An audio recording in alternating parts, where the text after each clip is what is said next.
What is going on, everyone? Welcome to the first official Showcase series.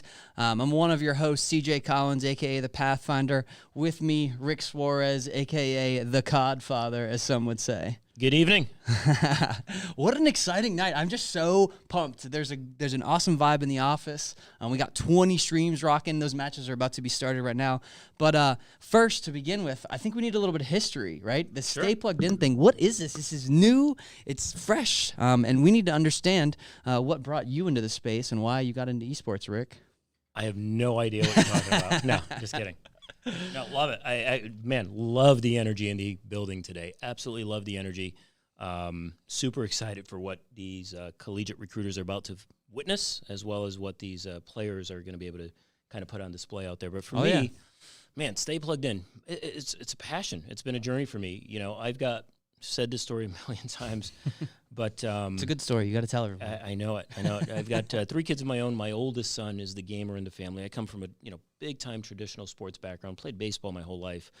Yeah. All my kids are superly heavily involved in sports in general. So as my oldest, really started to get a lot deeper into esports, I frankly didn't know what the heck he was doing, to be honest with you. So I decided, let me learn. Let me educate myself. This is going back quite a few years now, but I decided really to jump into the space and really pick the brain of a number of people that knew a lot more about it than I did. People like you and a bunch of other people throughout the country, to really try to get an understanding of what this was. So one of the things I realized is that it's not going anywhere anytime soon, one. And the space is booming. And I'm talking really about the collegiate space. It is massive. And the opportunities that are available, just like any other traditional sport, quite frankly. But what pained me, what bothers me to this day, and what motivates me to this day is not a lot of people know about it, and more importantly, not a lot of families know about it. And what I mean by that, there's a lot of really good kids out there, boys and girls, that love gaming. Their mom and dad doesn't have an idea, literally, of what those opportunities look like, of how they could support them at home and potentially get them to that next level collegiately, potentially with scholarship dollars, even if not, onto a club and onto a campus where they walk in literally feeling like they are at home. And that's critical for all parents, I know that. So just really trying to take them through that educational component and building out our platform, which ultimately it's a matchmaking platform, right? We're trying to connect all of the students that are out there that are passionate in this space in some way, shape, or form with the colleges that are desperately looking to fulfill their cultures and their rosters with the right people, right? Whether it's super high-skilled folks, which we have plenty of those out there today. We have I'm super excited. We got some pro guys in here to check them out as well. But there's a variety of people that, even if they're at the next level, that are so passionate about, they're good enough, they can cast, they can produce, they can do so many other things that can help a number of these programs. So for me, waking up every day and getting to do this as a job is super, super cool. I love it. I know it. And I think your story is so inspiring by the fact that, you were a parent that, I'm still a parent. You still are a parent, obviously. But, you took the time to kind of investigate it and learn about it and understand it. And I think that that's such an admirable thing that one of the things I admire about you is the fact that you took the time to kind of do that, understand the space. Sure. And then you even started a business with it, didn't know anything about it 3 years ago and kind of ran with it. It's very cool. Well, the need is there. Yeah. At the end of the day, it's a passion of mine, but, we want hopefully to be supported by both the student who can come on our website and subscribe, as well as the college that can come on. It's a matchmaking service, but the need is there. I think if you talk to any college, they're always looking not just for the best talent, but for the best people. Absolutely. At the end of the day. That makes a huge difference as they build up their programs. And we really try to educate the players to that as well, because that space at the high school level is missing a number of things intrinsically. So anyway, we do, I think, a lot of things to help both sides of the equation, both the collegiate side as the student side, and hopefully we can bring them together. Hopefully we'll bring a lot of them together tonight. Absolutely. What are you most excited about this evening? What are you looking forward to? Obviously, we've been planning this for a while. It's ripping and roaring to go. There's matches going on right now on the other streams. What are you most excited for? Well, again, I kind of think it leads right back to some of those really top-tier players. We've got a bunch of them. Yeah. I'm super stoked for them because they've got a world of opportunity ahead of them. Yeah. Having been in their shoes for traditional sports, I know they're super excited to see what those opportunities look like, whether it's collegiate or pro. But even more so, frankly, is, again, for that next level player to find a home at a school when they think, well, I'm good, I don't know if I'm good enough. there's so many schools looking for good players that can bring more to the table beyond the gaming side that can help their esports program. Yep. And we got a ton of them. We literally have a ton of them. So hopefully we'll be able to make those connections, like I said, whether it be tonight or later on. Super nervous and excited for the Spin Zone. Oh, yeah. We have a ton of streams going on tonight, a ton. And we're bringing something that, according to you and everyone else that's a lot smarter in esports than I am, we really don't see in our industry in terms of from a production perspective. So keeping my fingers crossed, but I'm super excited about what we're about to do. And I hope to, again, really provide a number of these colleges that we've built so many good relationships with some really good kids so that a year or two from now they can come back to us and say, hey, XYZ player, just, man, awesome for our program. And that's what it's all about. Yeah. In the beginning of this, you kind of talked a little bit about baseball and where you came from in the baseball industry. What do you see the biggest differences are between the regular, sports industry and the esports industry? Man, that's a good one. That's a real good question. I think that traditional sports obviously is a lot more mature in time, where this esports is a little bit more in the infancy stage. And because of that, and we kind of hit on it a little bit earlier, there's just not the same type of support at home. And that just, again, that troubles me. Yeah. So at the end of the day, for me, what I look at and what we hope to accomplish is really to educate the parents that are out there. Yeah. So that support system can start to come to fruition. I remember the days I'd strike out 3 times in Little League, but my mom or dad would still go and take me to get ice cream because they supported something that I was passionate about because they understood it. Yeah. I don't know if that's the same example that we see across America in a number of homes. Maybe in some, but not enough. So for me, I think the differences between traditional and esports are that exactly, just bridging that gap for the parent to a degree. And I think that also comes at the high school level, frankly, with more coaches and mentors that can jump on the scene and help the kids also understand foundationally, how do we go about this the right way? What's the best way of doing this? Because when you're online and have that online presence, you go about it, but how do you go about it, right? Yeah. So getting that consistent message, I know that I did get growing up from a variety of baseball coaches, et cetera. I think that's desperately needed in this space, and that's part of our platform too. So I'm super excited that we're able to do that for a number of the kids, really for every single kid that comes onto our platform, because I think that's something that foundationally can make a difference for a number of kids. And at the end of the day, all we look to do is impact at least one, right? If we can impact one child every single day. Yeah. Or their parents. Or their parents. Yeah. It's all we care about. So that's why we do what we do. Yep. And it's going to be an exciting night. We have plenty of matches, plenty of streams. I'm sure multiple people out there have this main stream up and then some of the side streams as well. We have an Excel document out there where you can look at which players are playing and what grade they're in, and then additionally what game title they're playing. So make sure you find that. It's also in all the command chats for each stream. It's in the command chat for this stream. So if you're looking for that, make sure you type that command in there. You'll find those matches, and then you can jump to whatever you want on the side. On the main stream, what we're going to be doing this evening, we're going to jump from match to match. So those close matches, all of the matches that we think are critical and important, and some players that we want to highlight are going to be on this main stream as well. So make sure you have multiple tabs up. You find which players you want, and I'll leave the last word to you before we break to an intermission and jump in those matches, Rick. We wish the best of luck to all the participants tonight. We hope that the colleges will see some talent, some diamonds in the rough. Hopefully they'll reach back out to us to find out a little bit more intrinsically about what those players are about off of the field. We'll be able to fill you in. And obviously we want to take a moment just to thank all of our sponsors that you'll see on all of our streams here this evening as well. So we appreciate all your helps and efforts. It's because of you we're able to create what we are able to do, and we're excited for it. Thanks so much, guys. We'll see you back in a second here with the casters.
Welcome back to the Spin Zone. I'm still here, CJ, aka the Pathfinder, with me.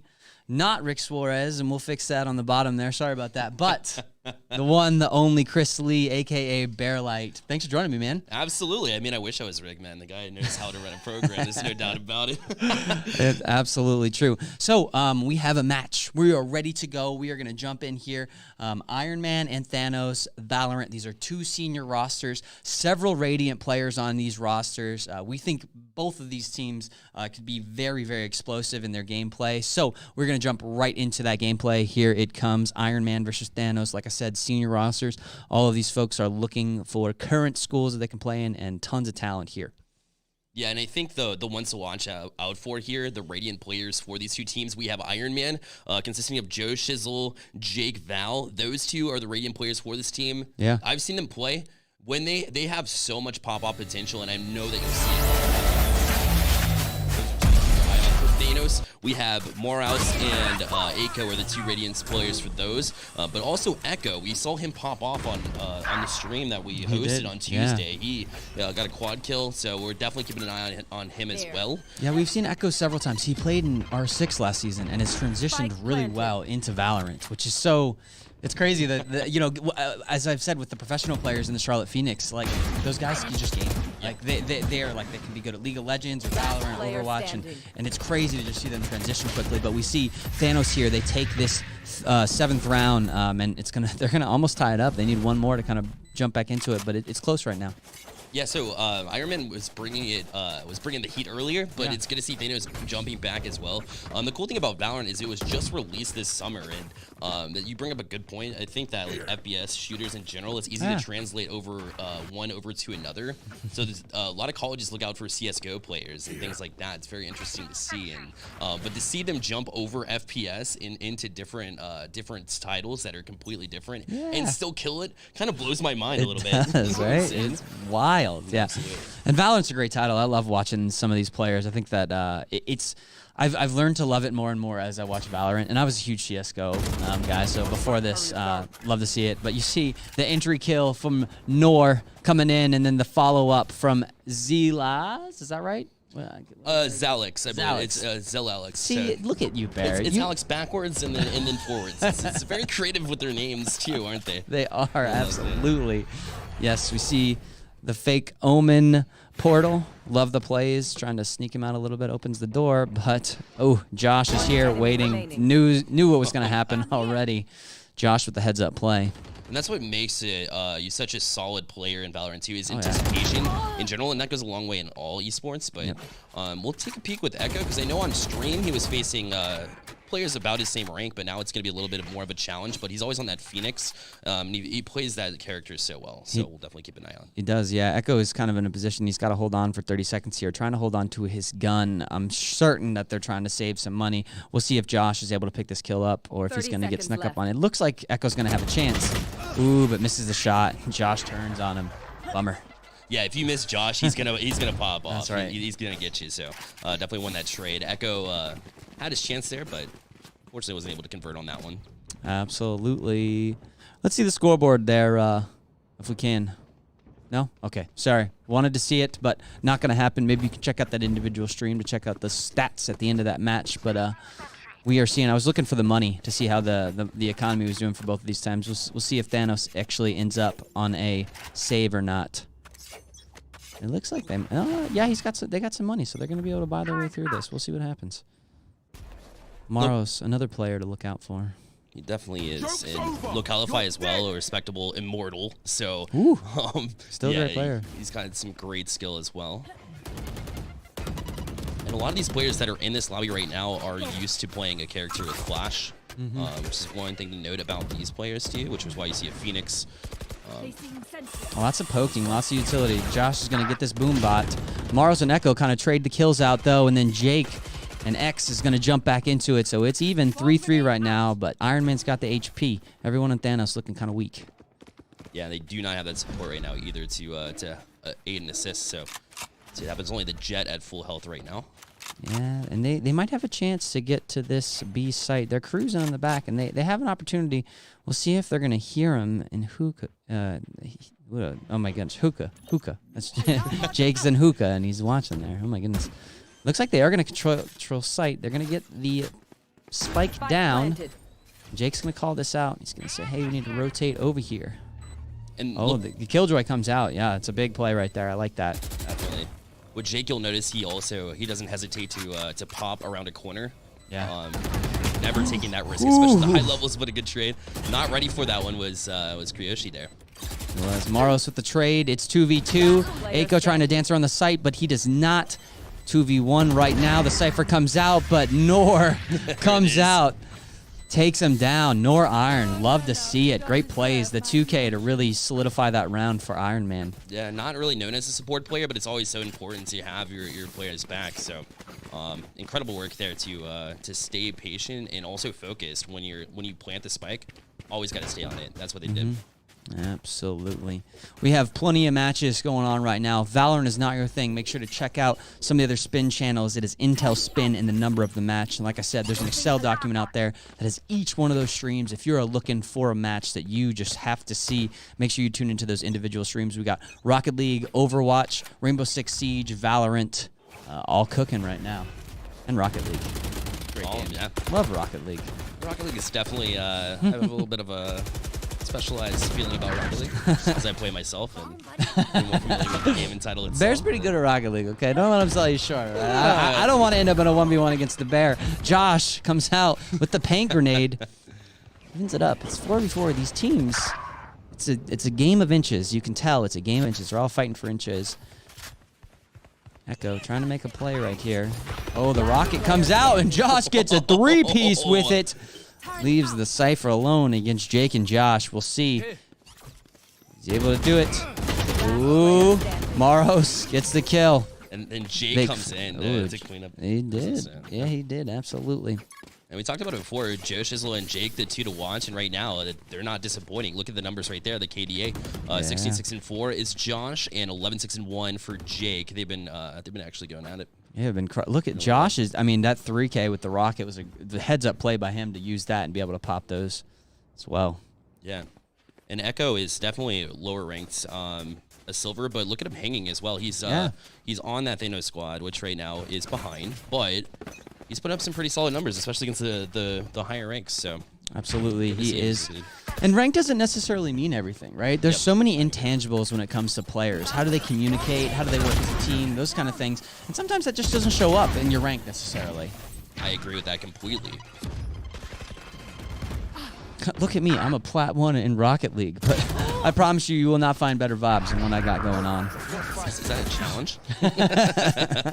We'll talk about that and discuss that later as they pick up the spike here.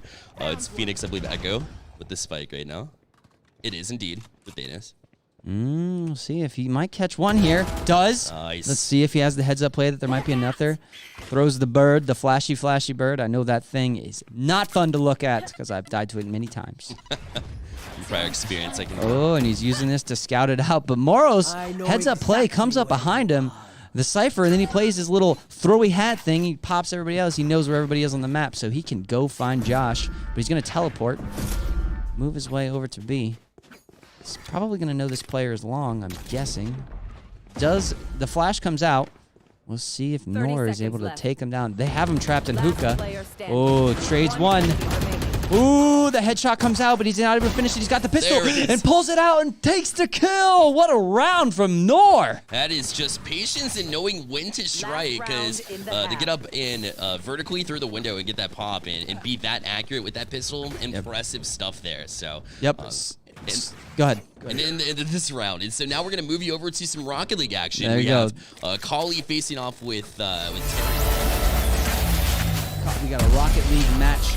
Let's pull that open and see if we can learn a little bit about these players. I know that there's some talented ones in here. Kali, looks like they're trying to come back with 38 seconds left in this match. Tortle with the goal. We'll see if they're able to pop it back real quick. 2-1 in. So for these squads, we have Tortle, Radical, and Dozen for Team Kali. Solid players. Juju, Hours 09, and Bipe are going to be the three for Terrier right now. Absolutely, they are. It is cruising along. This match is not over yet. Kali with a shot. It is 1-0. Now Now it's Jujui. Yes. Right, by the way, across, but doesn't able to cut that off too. A little bit of latency, but we'll look to fix that here in just a moment as well. So we are cruising around. Radical back down to Dozen now. A shot on. It's there, and he's able to tie it up at 2 with 9 seconds remaining. Dozen is somebody that has come into the league, and it's just an all-around incredible individual too. He's very active in the scene.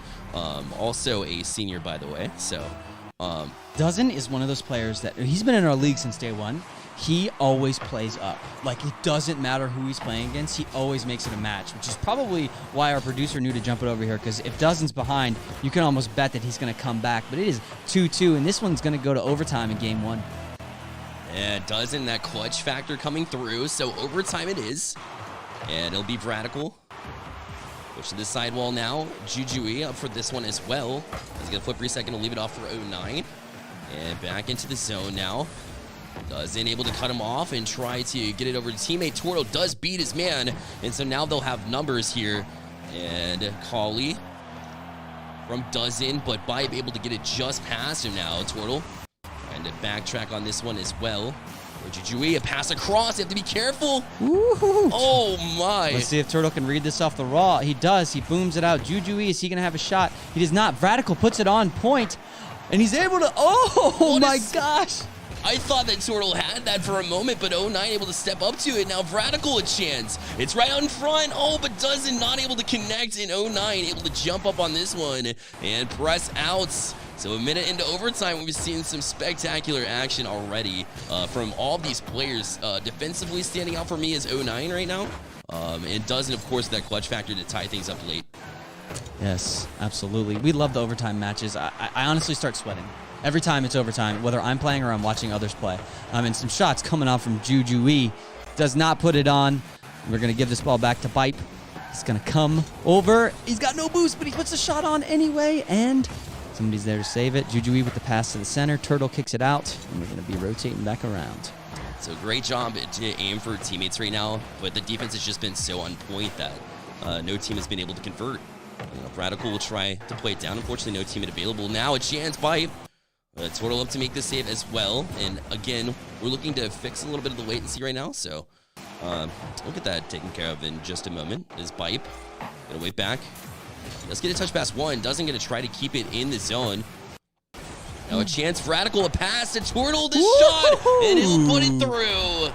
And Swartle able to finish that one. So Dozen was the one to tie it up super late in this one. In that same team Kali, it's Turtle able to put it through, and they will take the 3-2 win. Kali, oh my goodness. What a great goal at the end there. You love to see it. They're coming from behind. In those games where you're trying to figure out, you're trying to figure out your opponent, right? How aggressive can we be? How much aggression can we put on this net? Can we put it in? And they're able to do it. You see Turtle at the top of the leaderboard. 700 points, and Jujui keeping up on the side. And look at all of these seniors, talented players, right? They could go to your school today easily, any of them. Oh, no doubt about it. Jujui was actually listed as a sub. The player wasn't able to make it, so to see him hop in last second and pop off as well. Although his team came up short there with Team Terrier, but he put 7 shots on the board, so a great offensive performance there from him. They just came up a little bit short. Lots of saves on the board, too. That just shows the strength of the defense from all 6 of these players in the lobby, really. Absolutely, yeah. Kali looking good in this game until spin 7. That's number 7. You want to watch this match specifically on that stream, you can. That's twitch.tv/IntelSpin7. That's INTELSPIN 7. And most of the streams are also listed under that same format, so you can check out 1 through basically 20. Absolutely. 1 through 21, so sure to check it out. Definitely can. All right. We're going to jump into this game. Number 2. See how it turns out. There's a big win for Kali there. So Terry are going to try to get it together. They have their average is about 100 MMR lower, but they had a lead for a majority of that game until about 4 seconds left. So they're on a mission right now. We'll see if they can continue as we see the kickoff here. And it'll be Dozen. He's able to work past 1. Now looking for a teammate to try to pass across to Radical. Not able to get to it. Dozen not able to connect. So Jujui will play it right back out. Now it's Squirtle able to get up to him. And he'll carry this one. Ours 09. Not able to do much with it. Twirtle trying to find a teammate, but the pass is going to be too hot to handle. And they'll have to kind of calm things down a little bit as Jujui will step up on it, but Radical able to cut him off. And he will continue to press. 09, maybe not the best touch. It finds its way in. Radical credited with that one. As he just put the pressure on, and sometimes those mistakes will happen. It'll find its way to the back of the net. It's a 1-0 lead for Collie. It absolutely is. And Radical is one of those OG guys. He's been around forever. He's a local Charlotte, folks. He goes to a Sun Valley High School here in Charlotte. We've had a chance to work with one of his teammates. So one of his teammates is one of our spin turns here. Awesome group of guys. Love to see them around, and Radical coming out, getting a lucky goal in the beginning of game number 2. Nicely done. Cut off now. It's going to be Pipe on this one. Tries to find a teammate, but unfortunately he got the dries. The defense jumped up on it quickly. Doesn't, kind of backtracking on this one. So Radical needing a touch. He missed, but they can't really take advantage of it. Now Dozen works it back down the field. Jujui able to cut it off, though. Dozen. Back wall, and who up the board? It's Radical. There you go. With the snipe off that crossbar and down, and Collie with the 2-0 lead. Dozen sets it up. Radical the one to finish it. We've called these two players' names the entire match. We have. Absolutely. Dozen's always showing up to play. Like I said, Dozen is probably ranked one of the lowest in this lobby, but he still keeps up. You know, he is absolutely on fire. He always plays up to the level of competition that he's at. He really does. It's like a recognition almost. Speed's not everything. If you can be positionally sound, you don't have to have the best mechanics. That gameplay knowledge is actually what colleges typically look for first before mechanics, because you can't, it's hard to teach that, right? Your ability to recognize the play. So Dozen definitely good at doing just that. 09 able to cut off Twirtle. Now Dozen up for this one. Off this sidewall now. Radical there. It looks like he didn't have much boost, so he kind of had to backtrack on that one a little bit. But he'll leave it for Twirtle, but cleared out with a purpose from Bite. Dozen. He's got some boost here and an opportunity. Goes to Radical. Might be there for the pass. If it is, and it comes out. Ooh, Radical with the shot. Oh, he's going to center it, but that goes back towards his goal. We'll see if Dozen's able to get there in time. He is. Got 14 boost in a dream. Picks up the other boost, though. There's going to be some offensive, man, back and forth. Oh, my goodness. Love the offensive pressure on both sides of these squads. Yeah, exactly. Terry, you're putting the pressure on. Collie's been the most successful at converting as it stands right now. But here's a chance. Look at that pressure by 09. Oh, my gosh, the shot comes in, but it's a little bit off. Turtle with a great save right there. He was able to get back and get that touch. Now Turtle tries to translate it to some offense, but not able to connect now. And Jujui credited with that save. And again, the defense just continues from these 6 players. Now it'll be Turtle. Tries to set it up for Dozen. Great recognition and found a teammate. That was a great pass, as Dozen has been so successful just from positioning alone. He's definitely one of those role players that he's a pass-first type of individual, which is needed. Yeah. I would argue even more so than a shot taker, right? Absolutely. Because you need somebody to set you up if you are the goal scorer, and Dozen does exactly that. Just by that little move right there, able to sidestep, but Jujui was able to recognize it and cut it off. And now Hours 09 tries to find a teammate, but Radical, he was up quickly to cut this one off. A chance again will make it very awkward for the defense. Jujui with the defensive play right there. He's up on the wall. He gets challenged by Dozen, but he's able to kick it out. 09 pushing it up, but passes it off to Radical. He's got 25 boost. He's going to pick up some more. Does win that 50, bumps him out, and Dozen's going to have the pass to the center. We'll see if he's able to pop it out. He is not. 09 there. 09 on that back wall. He's that was definitely, you can tell he's been learning over the past the first couple of games of the series that Dozen likes to use that back wall to get a pass away, and he's recognized that and stepped up on it. So great job to make adjustments here, which is another skill that sometimes goes unlooked, but should be a priority for sure. Absolutely, yeah. Constantly being able to change that meta, right? Depending on how the game's going, you got to be able to adjust your meta quickly. No matter what game, whether it's Rocket League, Valorant, Rainbow Six Siege, or Overwatch. Definitely. Always watching what your opponent's doing, so you can adjust fire. Radical, grab. Ooh, it's bumped. Grabs the boost anyway. Turtle's going to have control of this ball. Grabs it, pushes it out for the pass, but gives it away. See if Tarrant is able to challenge. Here's a Dozen. It doesn't. Tries to put it off the back wall now. Jujui trying to settle. 09 up to get that one quickly. He'll follow. Now on the sidewall, it's Jujui jumping out to try to get a bomb, but Turtle, a great job to avoid that in the defense. He gets a flick as well, and it should be an open net. Unfortunately, he tried to work it and got a little too fancy, and it was Jujui able to recover on his own chance and work back quickly. That shows the speed of Jujui because he had that offensive chance, and he was the one to come back and make that save. See if Radical is pulling it down. He's got a pass, wins a 50, and ends up giving the ball away. 09's going to have some air dribbling power right now. He gets 50 again. Wow, back and forth this game. Kali with the lucky 2 goals in the beginning really put them ahead. Yeah, those 2 quick strikes, and it's always important to start a game on time. So being quick off the gate into games, you never want to play from behind. And again, that goes and translates for all esports. So yeah, so we'll switch to an R6 Siege game now. Let's do it. Get our first taste here.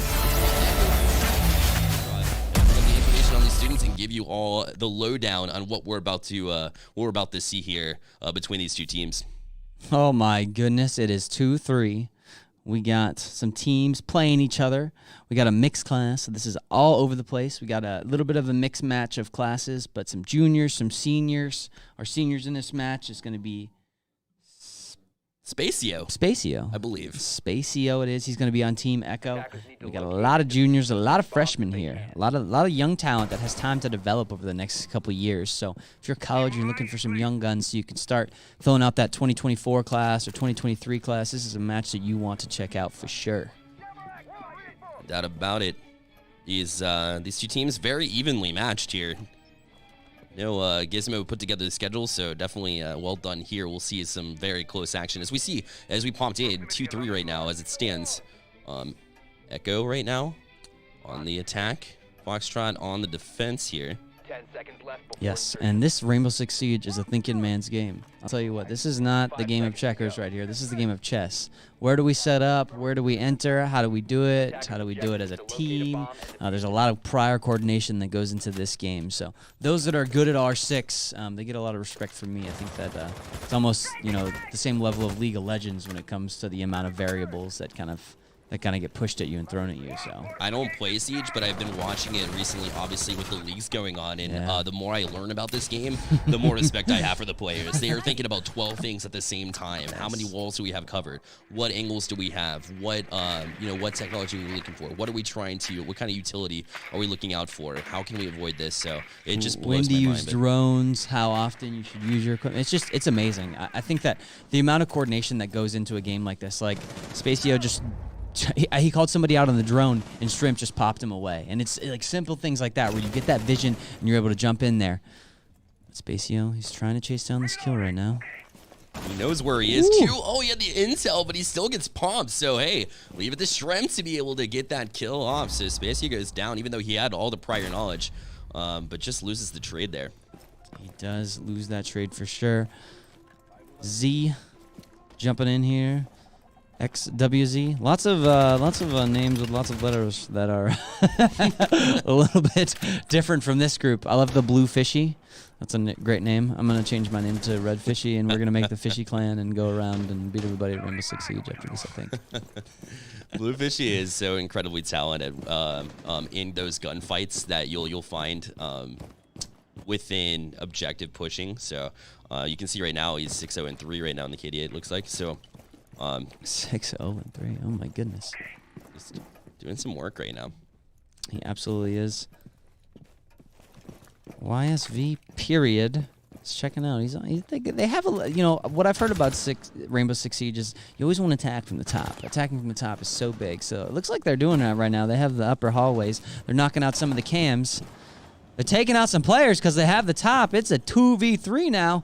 It was a 4v2 at one point. Slay is here. He's got position. He's holding down the A site. He's got that pixel peep. He knows. Yeah, he knows does. where they will come that's from. Right. He hears the things going on to his left and his right. He's definitely trapped right here, so let's see if he's able to shoot one and then pop the other one. Oh, these moments right here are so stressful. He's sitting so strong in this anchor right now that. Oh, let's see if he knows he's over really across the wall. Let's see if the peek. He's going to peek at some point. Oh, there it is right there. Pops him. Love to see it. 15 seconds left. 15 seconds left in the round. Slay holding down the site. It is a It's a 1v2 technically. They've done some great. Ooh, there you go.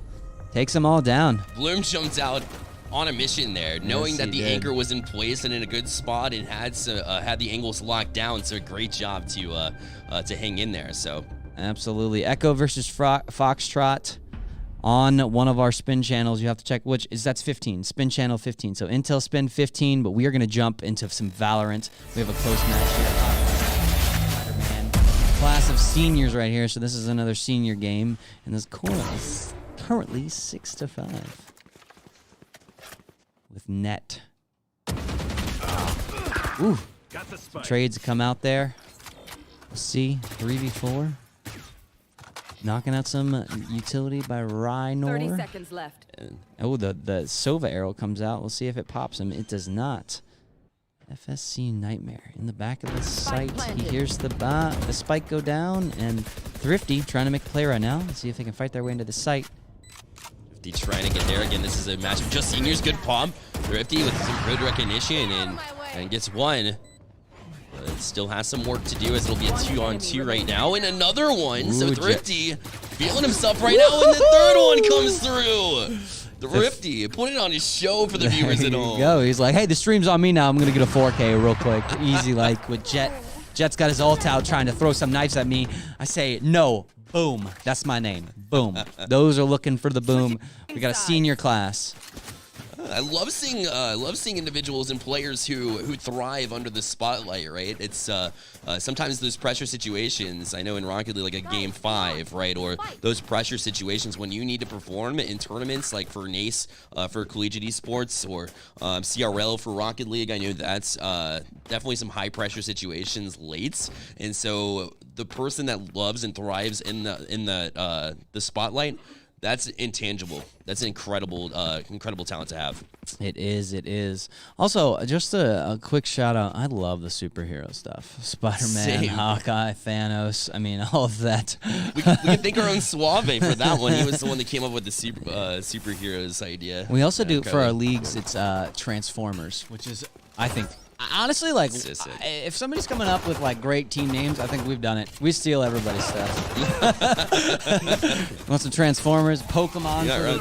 but yeah, Pokemon for the Rocket League one was the one I was stoked about. But maybe it's because Rocket League that goes back to that. But We also ran a camp where we did serial names. that's right. Yeah, that for White Tag, correct? Yeah. We did. Thrifty coming out. Another big play by the Thrift Monster. Yeah, he can do it all. That time with the pistol. The last time he had the SMG, I believe. So He's got 16 eliminations. Look at him going. Oh my goodness. 16-7-6 is top fragger there. But Ned has been performing too, 17-11-0 on the KDA. So he's been doing a little bit of work himself. But his team down 3 right now, but not necessarily the worst. Not exactly the worst situation to be in either. So. No, it is not. But lots of seniors, lots of transfer students in this match, all available. If you are looking for some players right here, this is a great. I mean, both sides have some talented players, as you can see. Uh-oh, that's going to get popped. The shotgun, no, he's got it, but he's getting flashed left and right. Boom comes in with the shotgun and says, hi, I'm also here. Thrifty, our boy. Running in there. Net's going to throw the smoke, run down with the shotgun. Got it. Missed 2 shots, though. Bummer for him. Thrifty on the site, doing work. Fortunately, Ned on that Jet had popped in directly into the opponents, and as Jet, your weapon will pop up afterwards, so you have to be very careful about how you do that. And he was not. Thrifty again, putting in work overtime right now. Goodness. Thrifty coming through. What a gamer. I love it. Love to see that. Absolutely. I want to see the first one to take out Thrifty, right? who's going to make it their mission to take out the strongest one on the field right now? So. HLC Potato with a pistol, a shotgun, and a dream. Love it. From Potato, but the attackers will win on this one as the spike goes off, and that'll do it for this round.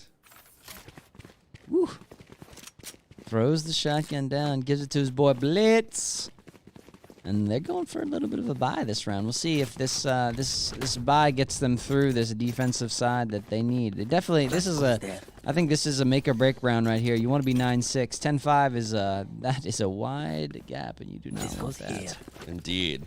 So right now, if you are watching at home, or if you're a viewer right now, it looks like the team names are switched because they switched sides. So keep that in mind as well. The Hawkeye team is the one made up of Thrifty, which right now is in red. They're the ones attacking at the moment. So just to give you a heads up on that. But regardless, doesn't matter what side Thrifty's on, he's just popping off. So. He's doing a great job. Nightmare right now, you're seeing from his point of view. Ooh, I didn't know that the drone pops and actually gets rid of the Cypher trap. He's going to know that there's someone in the center of that site, and Thrifty is the one who is a little bit vulnerable right here. But Thrifty's able to run in. The poison is there. The spike is going down. Keeping an eye out as well. Net is here with the shotgun. We'll see. He's waiting for this close-up kill. He sees. Ooh, Oh, what a shot. There you go. Turn. Thrifty answers back. Like I said, the spike is down. The clock is on. Thrifty! Finally taken out, but not before he can get to 3 individuals. This man is on fire. Doesn't matter. Last player standing. Oh, let's see if the spike gets infused. It does not. The attackers win that round. Oh my goodness, I'm so excited. The producers just told us we're going on Overwatch next. Nice. We've hit every single title in the first little bit. I love this style, by the way. It's working out super nice. So. I'm telling you what, if you don't have a Thrifty on your team, you are making a mistake. You need one of those. Yeah, they took him out eventually, but not before he could eliminate half the team, at least. I mean, he was trapped. Incredible, He was looking at all sides, going back and forth, and did not work out for Thrifty. Yeah. For those against Thrifty, I mean. Intel is so important, though. We saw it is. Net with that patience and with the shotgun. And Blitz is going to challenge this. Oh, but never mind. I don't know if Blitz is going to challenge that. The sniper looking right at him as he was thinking of. There's our Thrifty boy. He's got that tax and running up. Blitz? What's going on, brother? Oh, my. Daniel picks up Blitz. Let's see. Oh, Thrifty. He's making moves. I think this spike's about to go down here. That is the play. Oh, fake the spike. Oh, but Thrifty, what a play. They just... Oh, Nightmare picks up the second one. Oh, my goodness. Net is alone on this side, but he's got the operator. If there's somebody you trust, it's a Jet with an operator. No, for sure. See if Net is able to take one down. He sees one here, but it's not. Daniel sees him, calls him out, pops him away. What I like about this Hawkeye team as well is the fact that obviously all these teams in the showcase have been thrown together, or they were obviously planned out, but they have not played much together, if at all, right? So to come together as a team and recognize strengths early and kind of come together quickly, that's something that Hawkeye is doing really effectively right now. So it's not just Thrifty popping off, but the rest of his team as well, working together with Daniels. So love to see that. See for sure. Yeah, the teamwork, you know, and honestly, to our point, you know, we put these teams, these are new teams. These guys haven't played together before, right? So they're trying to figure it out, right? And a lot of that, you see, that teamwork. We are cruising. We're going to some Rocket League. Here we go, the orange team versus the blue team. Love to see it in an overtime match, and that orange team needs this win right here. Yeah, it's so this orange team is made up of one tap, Thady, it looks like, and the last one we'll find in a second. But they're facing the top team right now as we pull up that information for you right now. It's Shazzy, Crow, Shiny Wings, and Cryptic, some of the highest MMR players in the league as you see them almost strike 2. On the other side is Dante that I had missed. So Thady, Dante, and One Tap, all of these are seniors and or college transfers, so all looking for a place next season, potentially. So 1-1 overtime speaks to the defense and speaks to the fact that this game is going to be incredibly close. Looks like Bulldog took game 1 a chance, and Thady puts it away. So against the Bulldog team, that is technically the higher of the two by a lot, actually, average-wise. So that is heart that you see from Thady, Dante, and One Tap to put that one away. They'll take the 2-1 victory in that one here, CJ. Yeah, absolutely. This is that was actually sorry. We're trying to run 20 streams behind. I don't know. You guys probably don't know this, but There's 20 PCs in our building, and we're running 20 streams simultaneously. So we're managing all the kids in the background. We have somebody who's producing them. We got a producer in here that's jumping around with us. And it's hard. So give us some slack. But that was actually Game 4. Labrador needed that to stay in it, and we are going to jump into Game 5. These are all seniors, all very talented players that are looking for a spot right now. They could be able to jump in your school. For sure, and I've gotten to know these players as well, and Cryptic and Sane, he's actually all of these players, for the most part, have played on bubble teams for RLCS. Yeah. So I don't think any of them are currently on a team at the moment, but again, these are mostly seniors. Like we mentioned, Cryptic, a senior, Dante, a senior, OneTap, a senior. I think one thing that interesting to note is OneTap is more of a one-style player, or has been at least over the past bit. So that's been like the new kind of transition for Rocket League players as you watch the pro level, as you watch the college level, that a lot of the 1v1 specialists are actually making a name for themselves in 3v3. So OneTap, a name to watch. But of course, all 6 of these players are going to be at that level that colleges are going to want, right? This is for Rocket League, we're talking 1760 and up. So that type of MMR is going to make you successful as a team. So we're definitely in for some great action. Yeah, this is a Game 5 that, has some extremely talented players, and I wouldn't doubt at all if actually these kids actually get opportunities to go play in professional teams one day. Yeah, for sure. Cryptic already make the push. I know that. And, as well as all these players, like we mentioned. So it's awesome to see. Anyways, game number 5 underway. Shot on, but OneTap able to get back, make that save. Off the back wall now.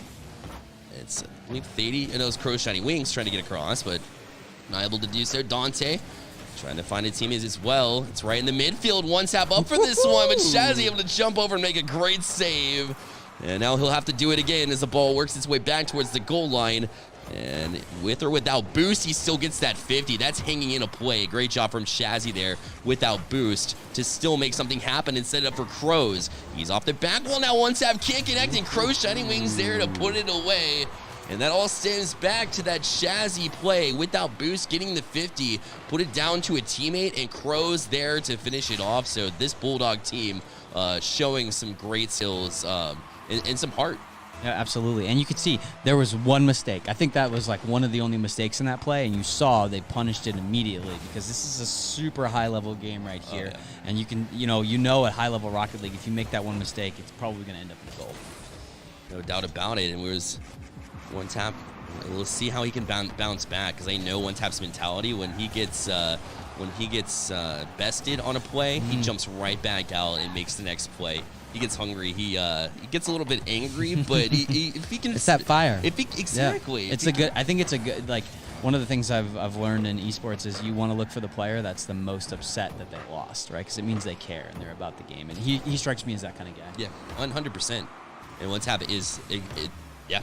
You pretty much. I was gonna add to it, but I was like, no, that's exactly right. So. Regardless, we'll have OneTap 50'd by Crow Shiny Wings. Dante back down, gonna be demoed. That'll free up plenty of space in a wide open net for Cryptic to try to get through. Could not, left it on the doorstep. OneTap able to recover, but Crow Shiny Wings knows that in addition to one's players in Rocket League being finding some success, it's also the ones that like to do the dirty work. Those bumps and demos go a long way, and that's what he's all about. He'll free up some space for his team. Yeah, the mechanical skill of these players is absolutely amazing. I mean, my plat brain cannot even begin to understand. So. We have some skill, and we're seeing it on display. Cryptic, a demo as well, as we get that sound going for you guys. Thanks, Mr. Producer. I know they can hear it. Yeah. So just so you guys know, our producer, he has to feed sound different ways. And a goal comes in as I'm saying this. Crimson Shiny Wings with this another goal of the game. But I can hear the game now, and that's wonderful. Thank you, Mr. Producer. Shout out to the producer, Kyle Taylor, a.k.a. The Tails, the man, the myth, the legend. Working hard. Has been working since 7 o'clock this morning to make sure that we can bring this show to you. So let's get some love for Kyle in the chat. He is absolutely the man. Can we get a hashtag Tall Tails in chat? Oh, there you go. What kind of gamer tag is Tails anyway? Yeah, what is it a reference to? Is that Sonic? I think it's Sonic, honestly. Oh, shot. Oh, wow, what a save from Shazzy. As they're able to pinch it. Thady not able to get it through. Shazzy, good job to control that too. Right down to Cryptic. Yeah, 50. OneTap backtracking on it, though. Able to get a touch away, but it's right to the defense. or into the There office. comes the other rather. shot. And Cryptic gonna make it punishment for that one. 3-0 now for this Bulldog team, and this team has absolutely impressed me so far. Shazzy, I don't think he's been on the scoreboard yet, but the things he's been doing in order to create chances for his team, and him and Crows both.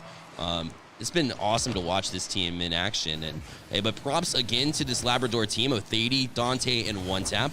All seniors or higher, as Cryptic puts in another one. They're able to hang for a little bit, but that MMR difference is kind of like finally getting to them. But they stuck around for such a long time. It's Cryptic. They did, absolutely. I mean, this is a game 5. They were able to take 2 off of them. You know how hard it is to get to a game 5 sometimes against a team that's better than you? Yeah, It's tough. Yeah, it's hard to not hang your head, especially if they win the first game. Yeah. Forget about it. It's so tough to try to dig out, but I think they've done that at least up until this point.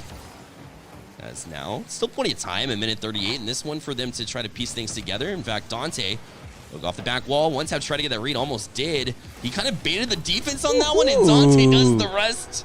A little bit of ball control there. Dante says, we're not out yet. Okay, I'm right here. I see you. Puts one around Cryptic. Cryptic was left by himself. By the time Crows was able to jump back, he was not able to help and get that one out. But a great play there by the Labrador team in orange, as they continue to stick around, even against this monumental team we've made up here. They're putting shots on. Oh, they might have a shot here. Hung it out a little bit awkward, but Cryptic's able to work with it. That's what you want to do. That's what they tell me, the bear. Ooh! Thady with some patience, making the defense nervous. I love it. It's good to see. I've heard the term. You gotta make the other team you gotta put them in an awkward position. You gotta make it hard for them to save it. And they're just those awkward moments. I'm always looking for them. Just like that.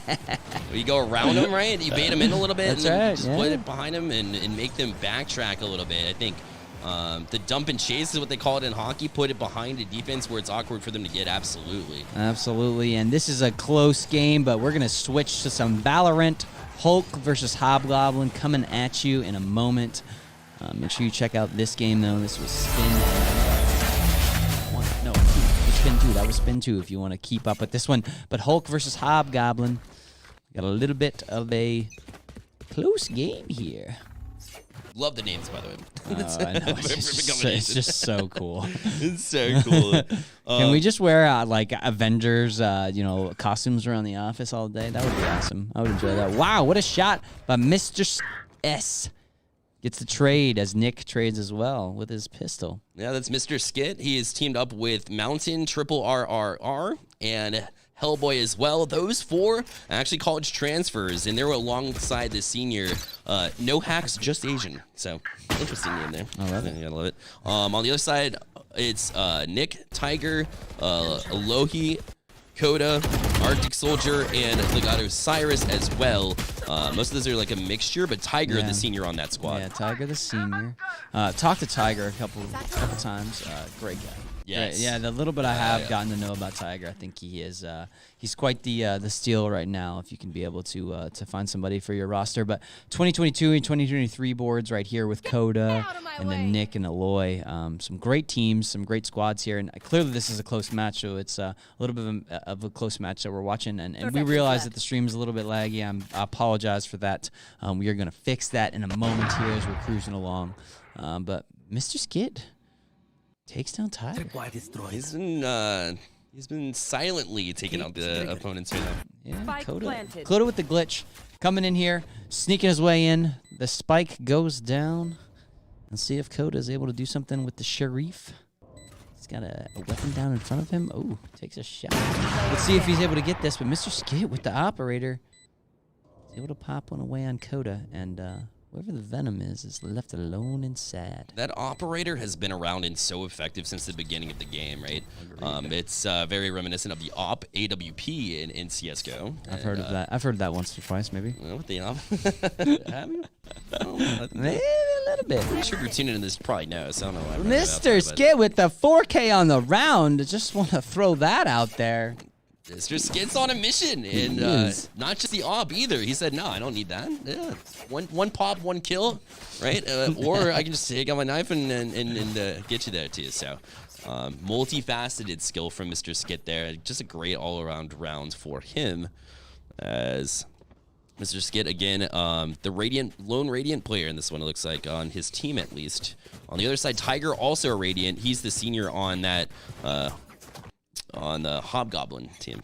So. Hobgoblin, what a what a guy. What a guy, that Hobgoblin. Oh my goodness.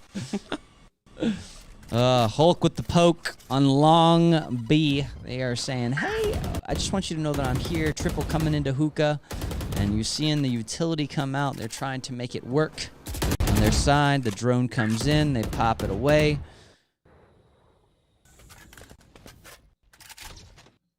Waiting for something to develop here. Triple with the kill on Osiris. Lord Ardic's going to be there. So is Mr. Skit, but they both get taken out by Nor Arctic. He's playing in that cubby on the back of the B site. Nick's coming through. See how Tiger's able to also make this work in the L side of B. He's going for the reload. Oh, but the spike's going down. It's a 3v3. Switching after the round. Just so you guys know, we're going to Rainbow Six Siege next. I apologize for the skippiness. Tiger still trying to make a play. You're going to see it in slow motion, but Triple gets a double kill on Nick and Yoda. Tiger's going to be left alone. He's a Sova. He does pick up one, but he does not pick up the second. Mountain is able to take him down, and Hulk is going to be a game point with this one right here. Yeah, so the fact that Hulk was on offense and right when the spike was pointed, they had the advantage to let the play come to you, and you turn it into defenders when you're attacking there and playing that spike and getting it down early, and it didn't. Done. So we'll go ahead and switch you over right now to the Rainbow Six Siege game that Pathfinder was alluding to here. Echo and Foxtrot right now. Echo up 6-4 in this battle. This is match point for Echo as they are on the defense right now. Foxtrot on the attack. We'll see what they can do. Again, this is one of those matchups that we have already got to witness a little bit of, and this one's gotten a lot closer since we tuned in. A couple of players to keep an eye out on. Again, Spacio, he's the senior on this team. Shrimp has been really effective for his team as well. Looks like Slay has been going to town too, doing some work for his squad as well. Yeah, absolutely. And we apologize for the issues. We once again are working through some of those. So be patient with us. Be patient with us for now. But you see, the Foxtrot squad is the one that needs to win the round, and they are up 4-2.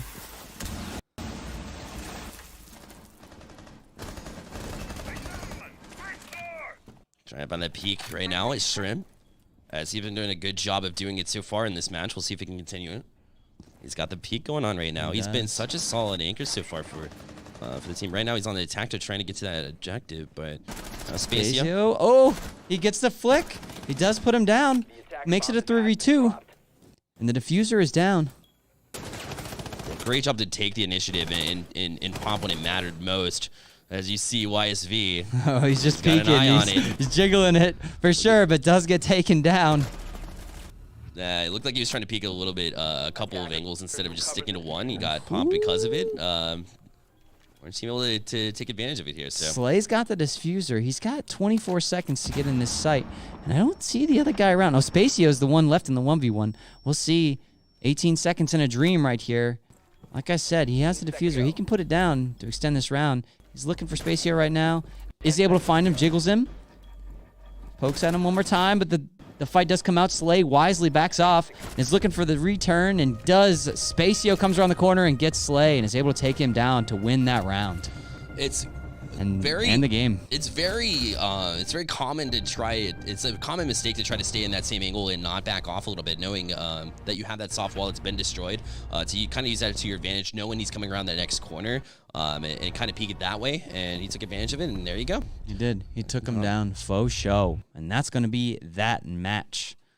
Look at the scoreboard real quick. We see our some people slaying out, getting 14 limbs on that one. Ziv went to town. Yeah, you got the MVP as well, according to Rainbow Six Siege. So yes, we are cruising over to a Rocket League match right now, really shortly.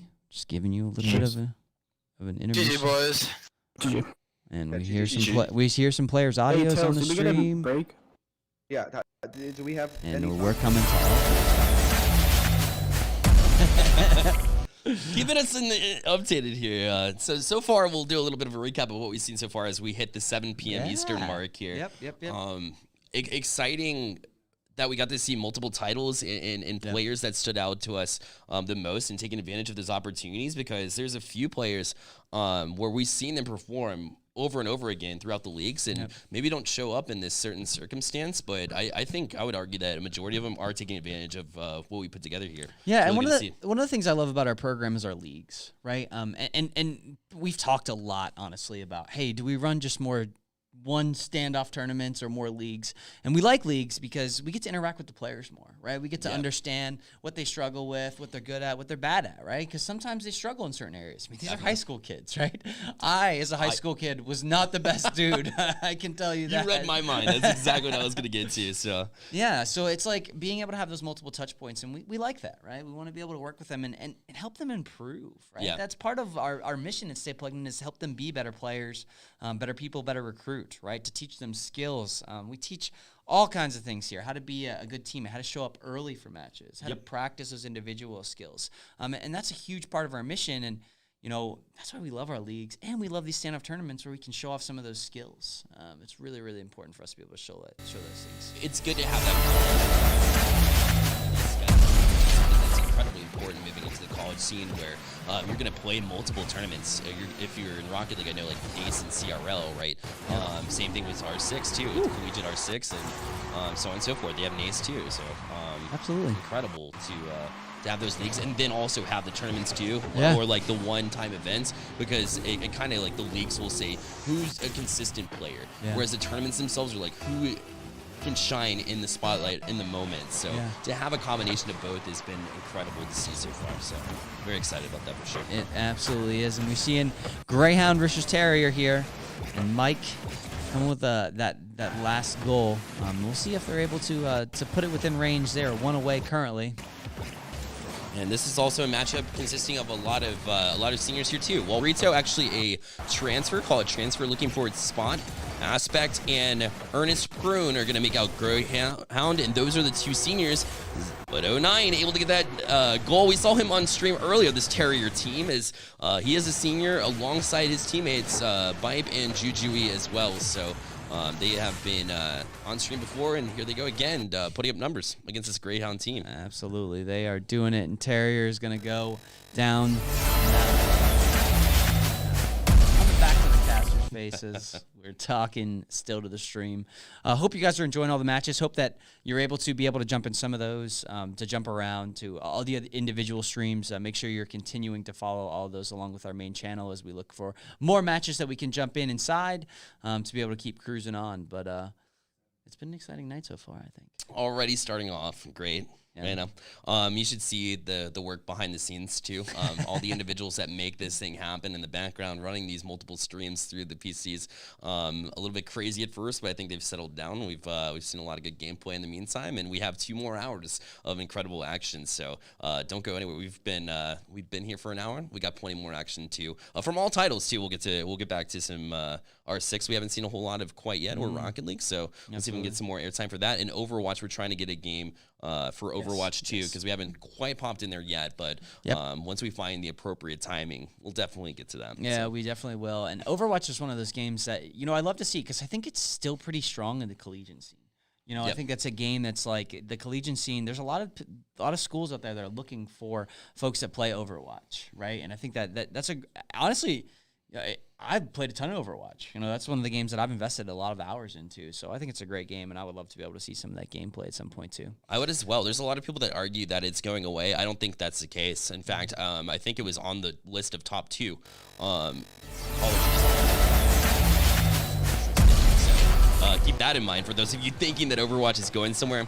Not a chance. So we bring you right back into the action here. Bulldog versus Bernice now. So different matchups. See if we can get this going and get the lineups here brought to you.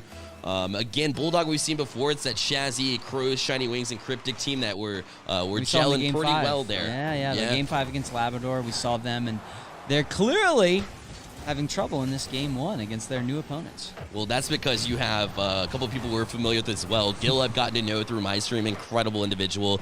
Cosmic Flippy, actually, in the office. So, I see you, Kai. What's going on, brother? yeah, works out of the office too. He's also a senior alongside Gil and Retro. We're going against definitely their toughest matchup, but this one really close in MMR. All these players just about over 2,000 with the exception of Gil, but obviously he's hanging around, otherwise his team wouldn't be on top.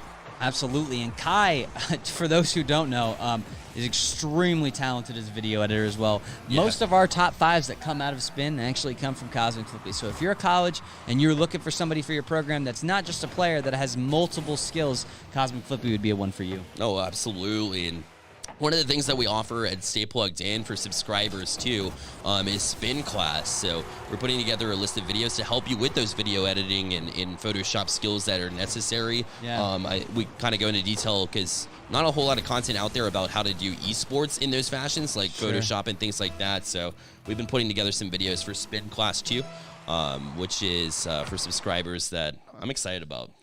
Absolutely. Excited Yeah. about it. And these matches, you know, I understand we're having some technical difficulties on the side, so just bear with us. We're cruising through them. We have a team; they're working hard to be able to fix it, and we're going to get those up and running. But let's talk about these classes that we offer, right, within the Spin thing. Yeah. Within the Spin network of, you know, we take the time to really dive into these individual skills for each of these kids to be able to learn, to be able to support collegiate play. It's from A to Z, right? We have, on top of Photoshop and video editing, we also have one for casting as well. So like what we're doing right now, everything that goes into making a production or in esports in general, or the things that we do on a day-to-day basis here at Stay Plugged In. Yep. The things that we're constantly working on in the office. I know we're here like 60 hours a week trying to put things together. It's a lot of work, but it's so much fun. It's so rewarding. Exactly. It's like I love the vibe of the office. Everybody wants to be here. It's amazing, and we get to watch these awesome Rocket League matches. I mean, look at these two teams go at each other. These powerhouse teams, some talented seniors on both sides. Yeah, I was about to say, look at the save from Cryptic after Cosmic took a shot. His Bulldog was down 3-1, and they were able to kind of answer here. We have a tie ball game with a minute left here, CJ. Love it. Love to see the close games. 3-3 game 1. Lots and lots of games still ahead this evening as well. We see Shazzy and Cryptic. Crimsic Wings coming in for these plays. Yeah, so those two also actually on a team in the league, so they kind of lucked out to be together, but in this showcase, that's just the way it works. A chance, and Cryptic puts it away. So that's 3 unanswered for this Bulldog team to fight back. Much like a Bulldog in 4-3. Much like a Bulldog. They lived up to their name in this I one. wonder who here, came up with those Pathfinder. dog names for this one there, Bearlight. Who could have done that? Who could have done that? Who might it have been? I don't want to brag or anything, but I love. I mean, who doesn't love dogs? I know, agreed, right? Goodness. I'll So, take 3, please. way ahead of you, sir. Way ahead of you, sir. I got 3 in my head.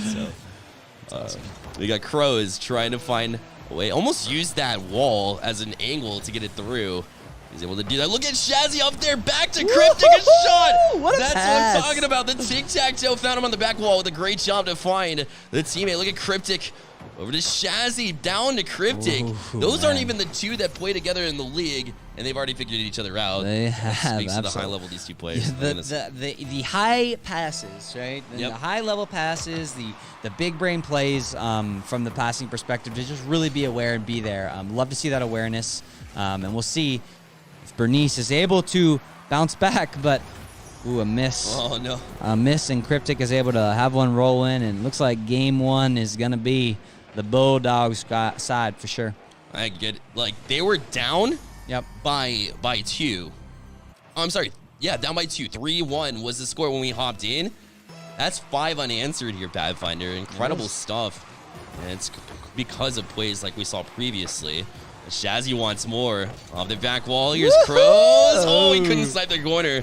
Another follow-up chance here there for Cryptic, but Gil comes across and makes the save. And like we mentioned, he's the only 1,700, so 300 MMR from the next player, but he's out there making big saves. Yeah, Great absolutely. job. Easily some of the highest skill as seniors in our league right here. So all these players, need to get looked at, right? You need Yeah. to take out your if you're a coach out there, you take out your notebook, you can write down all 6 of the names and be like, we need to talk to these players after. I want to set up an interview. Let's chat a little bit more and see who we can find for our roster here. So make sure that we do that. I think that's I think that actually brings my mind to a place where it's like the fact that these players are just now playing together, most of them together for the first time. Sure, yeah. It takes a large skill of communication in order to have success in these matches, right? Because you don't know their play style. So it's almost even more important to have communication skills. Yep. So if you're able to put together this team and make it happen quickly and effectively, well, you probably have a good communication skill set as well, which I don't have to tell any of you goes a long way for colleges. So. Absolutely, it does. To Overwatch. Oh my goodness. God, let's go. I love some Overwatch. Let us learn a little bit more about some of our rosters here on the Overwatch side of things. Yeah, we'll take a look here and see who we have and who's in right now playing. Exhale right there. Yep, no doubt about it. On Team Molten Core on this side of Molten Core, things. So yep. we have lots of juniors and lots of seniors in this match right here. Tons of talent, tons of Overwatch-ness happening here. Got Flume and Fun Man for Earthshatter. They're going to be the seniors on the Team Earthshatter. And no seniors actually for Molten Core, but a bunch of juniors, like you said, who are looking to get a little bit more experience and show colleges what they're all about. Because recruiting really happens throughout the high school process. You're always on the radar, especially if you're a top-level player like these players are.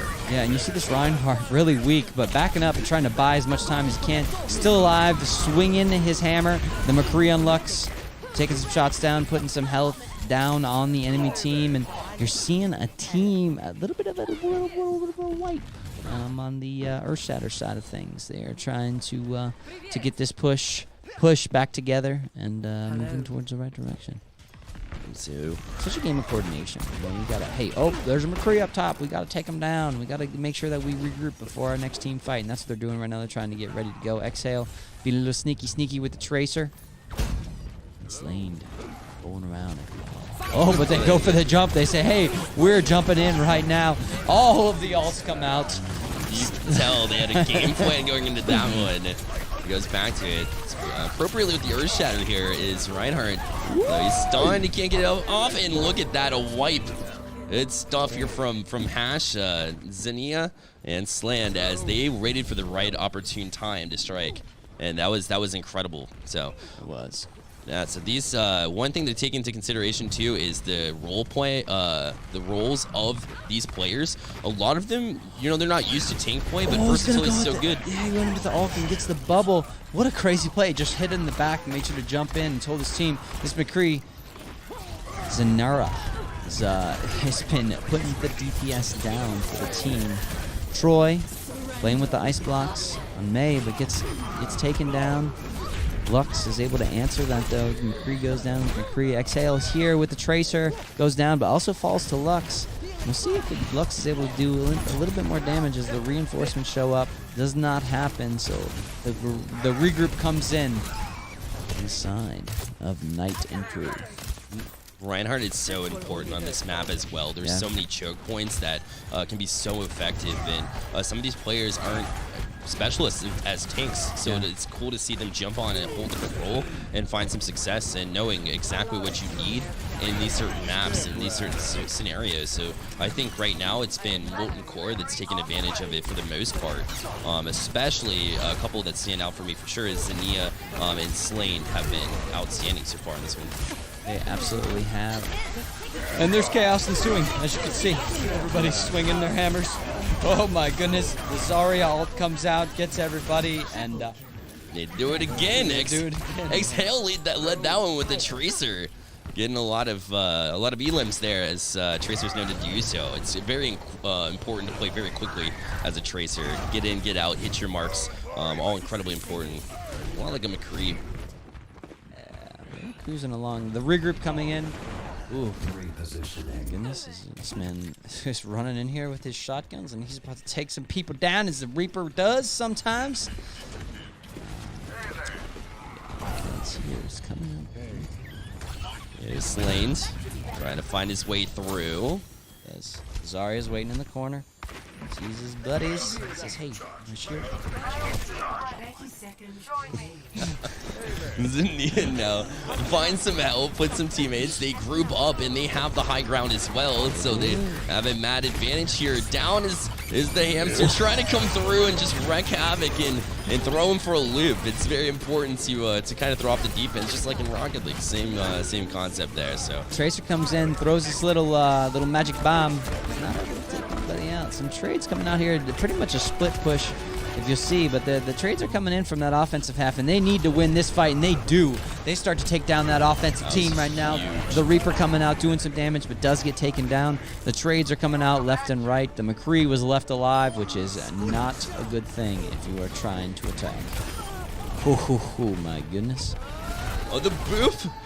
The boop them off. Lucio on Lucio. Hash taking it to whoops on that one. Right off the map, and that'll secure it. Round 1 complete. And that Molten Core team definitely took advantage of when it mattered most. I think that kind of put the exclamation point on it there, was that last boot by Lucio. So they'll take care of business in 1-0 in that one, round 1, and we switch. And we'll see the picks that they make here, if they're going to change things up on their characters, or if they'll continue here.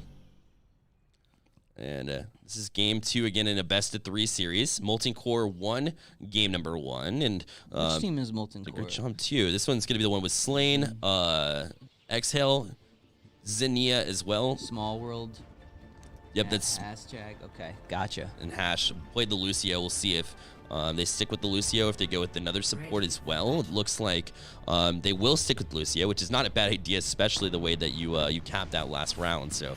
Some of the Lucio there. A Lucio to match on the other side as well with Wolves. And this time it looks like Troyano going with the Junkrat this time. So switching things up as well. Ogre sticking with the Reinhardt, which of course, like we mentioned, very important, as Slain will match with the Reinhardt on the other side as well. So again, Reinhardt incredibly important on this map, Icon Wild. So we'll see them continue to. They're gonna go for the jump strat. They're gonna hide in the corner and just pounce on them. This is my favorite thing about Overwatch. It's like everybody just sits on top of each other. We're just gonna jump on them right when we see them. The team fights are coming out. It's gonna be mad chaos. It is. It's eye candy to say the least. It's a whole lot. It's a They system come. overload. Here they come. Here they come. They don't know they're up here yet. See if the pounce comes out. They're able to separate the Reinhardt. Oh, no, they're not. Oh, yeah. There's chaos ensuing. There you go. Oh, my goodness. The fight is coming down. Reinhardt is weak, but he's getting the heals. Oh, even so, retreating now, though, has to hit the small building, and that's how you know you've broken that choke point now. So taking advantage right now is that Molten Core team. Has had a lot of success. Reaper coming through as well. That's Exhale on Lux. Now, Skya just doing everything they can to try to hold on, but Slain able to take him out with the Reinhardt, and now they will play to that point, and a move forward here will be an easy take for that Molten Core squad. Oh, my goodness. Making it look simple, that is not an easy one to get through. It is that not. choke point's so hard. He did make it look easy, and Earthshatter is going to be on their heels right now. They need to win this next team fight so that they can at least hold them off for a little bit longer. Yeah, it'll be very important. If you don't get off to a good start on this next point, forget about it. This Molten Core team knows how to strike at the same time, knows how to take advantage when they need to. So if you do not have success early, forget about it. We'll see. Molten Core has been so impressive so far. Absolutely. And Molten Core, we'll see if they, like I said, they win this next team fight, gets a boop on the Junkrat, knocks him off, and is able to take him down. The hashtagram. Lux trades out Small Worlds. Exhale's able to take one down, but then Reinhardt slaps him around. Oh, the high noon from Lux gets multiple, and that's Hash, Slain, and Chicken, 3 of that Molten Core team that we've been calling the names constantly.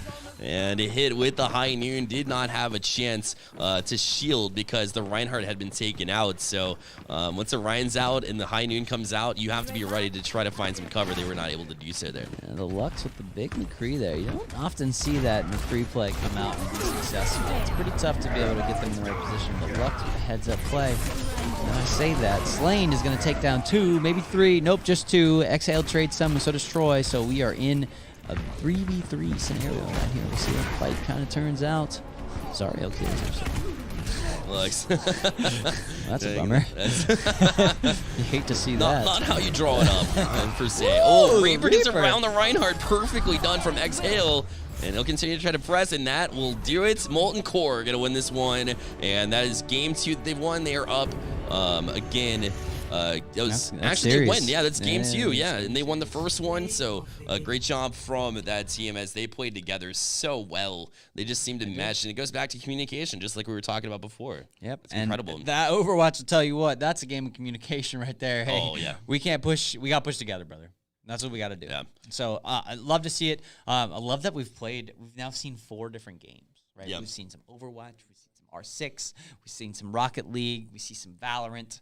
Love to see the close games too. A lot of close games this evening and a lot of talented players. Yeah, so far it's been you take your pick because there's been so much talent. And for that Overwatch, last little note before we move over to some Rocket League here momentarily, but for Overwatch, it's so important with communication because of the fact that you have to call your percentage on your ults, right? Knowing when to use them, which characters you have to put together in order to have different combinations and how they work hand in hand. And I think Molten Core just had a little bit more of a recognition of that, maybe a little bit more stronger communication because when they struck, like you said, all at the same time with their ults, it was the perfect combination to not only have a good combination between those 2 characters, but also have it counter the characters on the other side. So Molten Core definitely getting the best. Well, we move you over to the next matchup here as we will get things settled here on stream and get those team names updated here for you. But we have Doodle on one side. We have One Tap again.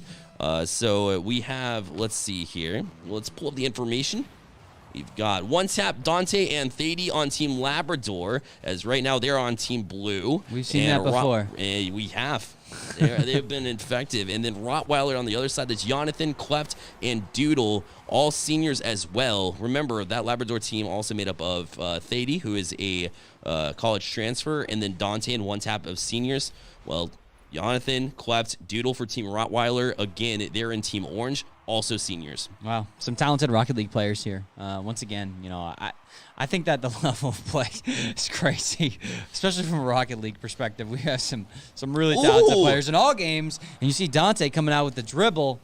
And that was great patience on his part, too, baiting the defense in. And once they did commit, to be able to sidestep using the mechanics. So Dante putting on a little bit of a show there. But still the defense comes up and holds on to the lead right now. As One Tap and the rest of this Labrador team will now try to press out. They have to hold on for just 20 more seconds. As Dante to try to clear back out again. He's in the zone, just killing time for his team right now. Good 50 by Ian, a.k.a. the Jonathan. Now Claps has a chance. A shot almost gets a 50. It's still up in the air. They have to be careful. The defense right back down. Doodle tries to play down to a teammate, but not able to connect on that one. A very close game nonetheless. And it looks like Labrador is going to come away with that victory. 3-0 in the best of 5. One Tap, and we saw Dante go to work. Last time it was the Thady and One Tap show. Dante is showing some patience, showing some offensive skill and some dribbles, and that's definitely the way the game is played, is that recognition that you don't have to beat your team with speed. If you have skills, use them. So great to see. Great stuff already. Love to see the players in action. I know they're having a good time. They're getting to play tons of different matches and play with new teammates. Yep. And I think that's really important to be able to play with is. like-minded players within your category. And I know when I think of this, I think, oh my goodness. So 15 years ago when CJ was a sophomore in high school. What a great guy with plenty of dreams ahead of him at that point. I would have killed to play in something like this, right? Like, Yeah, and having an opportunity sure. to be able to compete in some kind of league or some kind of format where my goal was to go to college one day or get recruited or have an opportunity. And, it's just so, it shows how far esports has come within those 15 years, but also like the opportunities that just exist today. It's just amazing. It really is. It's incredible, to have these opportunities. I think when we were growing up, I think Counter-Strike 1.5 was a game of choice back in the day. And I remember that. It was competitive, yes, but there were no leagues. You're right. It's very exciting, especially a showcase like this, too, as we pop you into another game here. But these showcases, it's so incredibly cool to be able to have the chance to have a platform to show what you're all about. So. Absolutely, it is. And we're seeing right here Greyhound on Terrier. Greyhound versus Terrier right now. And I think we've seen a majority of these teams before, especially Terrier. We've seen a couple times Juju, Ours, and Bible. What a save! Great passing play, but met by Aspect with a great save too. So they trade punches, 3-1 in this one. As Mike to commit here, Walrito and Aspect, so that'll leave it up. Mike has to be careful with that one. Now it's 09. On the wall, tries to get a touchdown to a teammate, but not able to jump on it though. Is that offense? Mike waiting for the pass from Walrito, kind of has to backtrack to get to it. Now Aspect awaiting. Here's 09 off the back wall, or tries to at least, but Walrito able to get up quickly for that one and make it happen.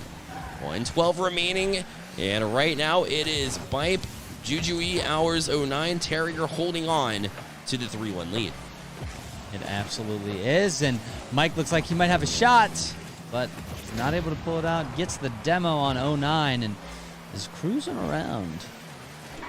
Now it's Juju from the ceiling. It's one touch. Bible will try to jump on this one as well. Yeah. And they kill even more time. And now Mike looking for Walrito. Cut off by 09. Great defense and finds Juju, who's able to just throw that one back and in, as Greyhound had gone full commit as they had to. There was only 40 seconds left. They were pushing hard, but 09 recognized it, found Juju right at midfield, and Juju did the rest. Boomer down the field. 4-1 now for Terrier. Terrier ripping it up, and this is game 3, and Terrier looks like they're in a position to take this series. Greyhounds really got to jump into this one in this last 40 seconds if they want to be able to come out on top. Ooh, what a brown finish. 09. And Juju goes with the 50 and is able to pop it in. My goodness. They have been incredible so far. We are cruising to some siege.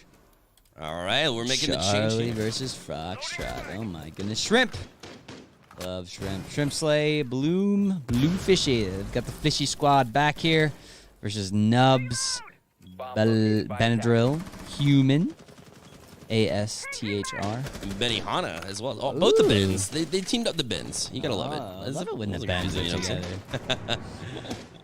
Benny is Diamond here. Looks like this is an underclassmen matchup here between these two teams, the Charlie and Foxtrot. I love the underclassmen. You know, my favorite part about underclassmen is there's so much time still. You know, you have so much opportunity to improve yourself as a player, up and down, from a skill perspective, inside the game and outside the game. So love to see some of these players coming out and being able to show their skills off, and they're going to have plenty of opportunities to play over the next couple of years for sure. Yeah, and it's one of the things to note about them as well. With the underclassmen, most times actually they might have, if not just as much skill as the upperclassmen, sometimes more. Yeah. Right? But sometimes you do have to take into consideration that they need some time to mature, right? Sometimes maybe, not the best with scheduling things, but that's what our leagues are all about, right? To teach you the good habits that you need moving forward. That's what we do. We teach the good habits, right? You know, I can't tell you how many times I've heard a college complain that they picked up a player that just doesn't show up on time, right? And they might be the best player in the world, but if they're not showing up on time, if you don't show up to your matchup at NACE, forget about it. Your team forfeits. That's right. They're not going to accept that. And we're entering a period where colleges aren't going to accept that, right? And that's what we echo to our students is, hey, if you're not going to show up on time, if you can't plan effectively, you won't make it in the collegiate scene. So there's so much talent, right? And so they'll just find somebody else that's got your skill set. And they can show up on time, right? So definitely an important thing to note moving forward too. Absolutely. And Charlie's walking away with this one. It's a 3-0. So we are going to jump to some Rocket League if we can in a little bit here, but we might see the beginning of this matchup.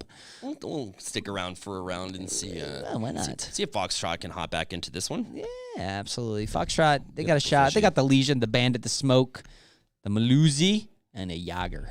Yeah, we've good old Yager. Yager. That's an interesting pronunciation. Let me check that out real fast and see if that's correct. Yeah, we saw Slay on the other side of things pop off before, so he was having himself. But now finding yourself in front of adversity, how do you perform in different situations, right? Because you were doing really well before. Now down 3-0, and on the defense, we'll see if they can hold down the fort here, so to speak. Here's the big brain perspective, right? We get the, hey, where are they going to come from? How do we think this round will end? Let's prepare for that. Putting up the walls, making sure our traps are ready to go. The offense is going in with their drones. They're looking, where is the site that we need to attack? How do we want to attack it? How's the defense set it up? Those are all the things that go into this. And I said this at the beginning of the stream, but I'm going to say it again. It's impressive. Yep. It's impressive, the amount of angles, and honestly, I'm constantly impressed by Rainbow Six Siege players. They continue to impress. There's so much that goes into this game. So, I was actually asked to cast for R6 a couple weeks back.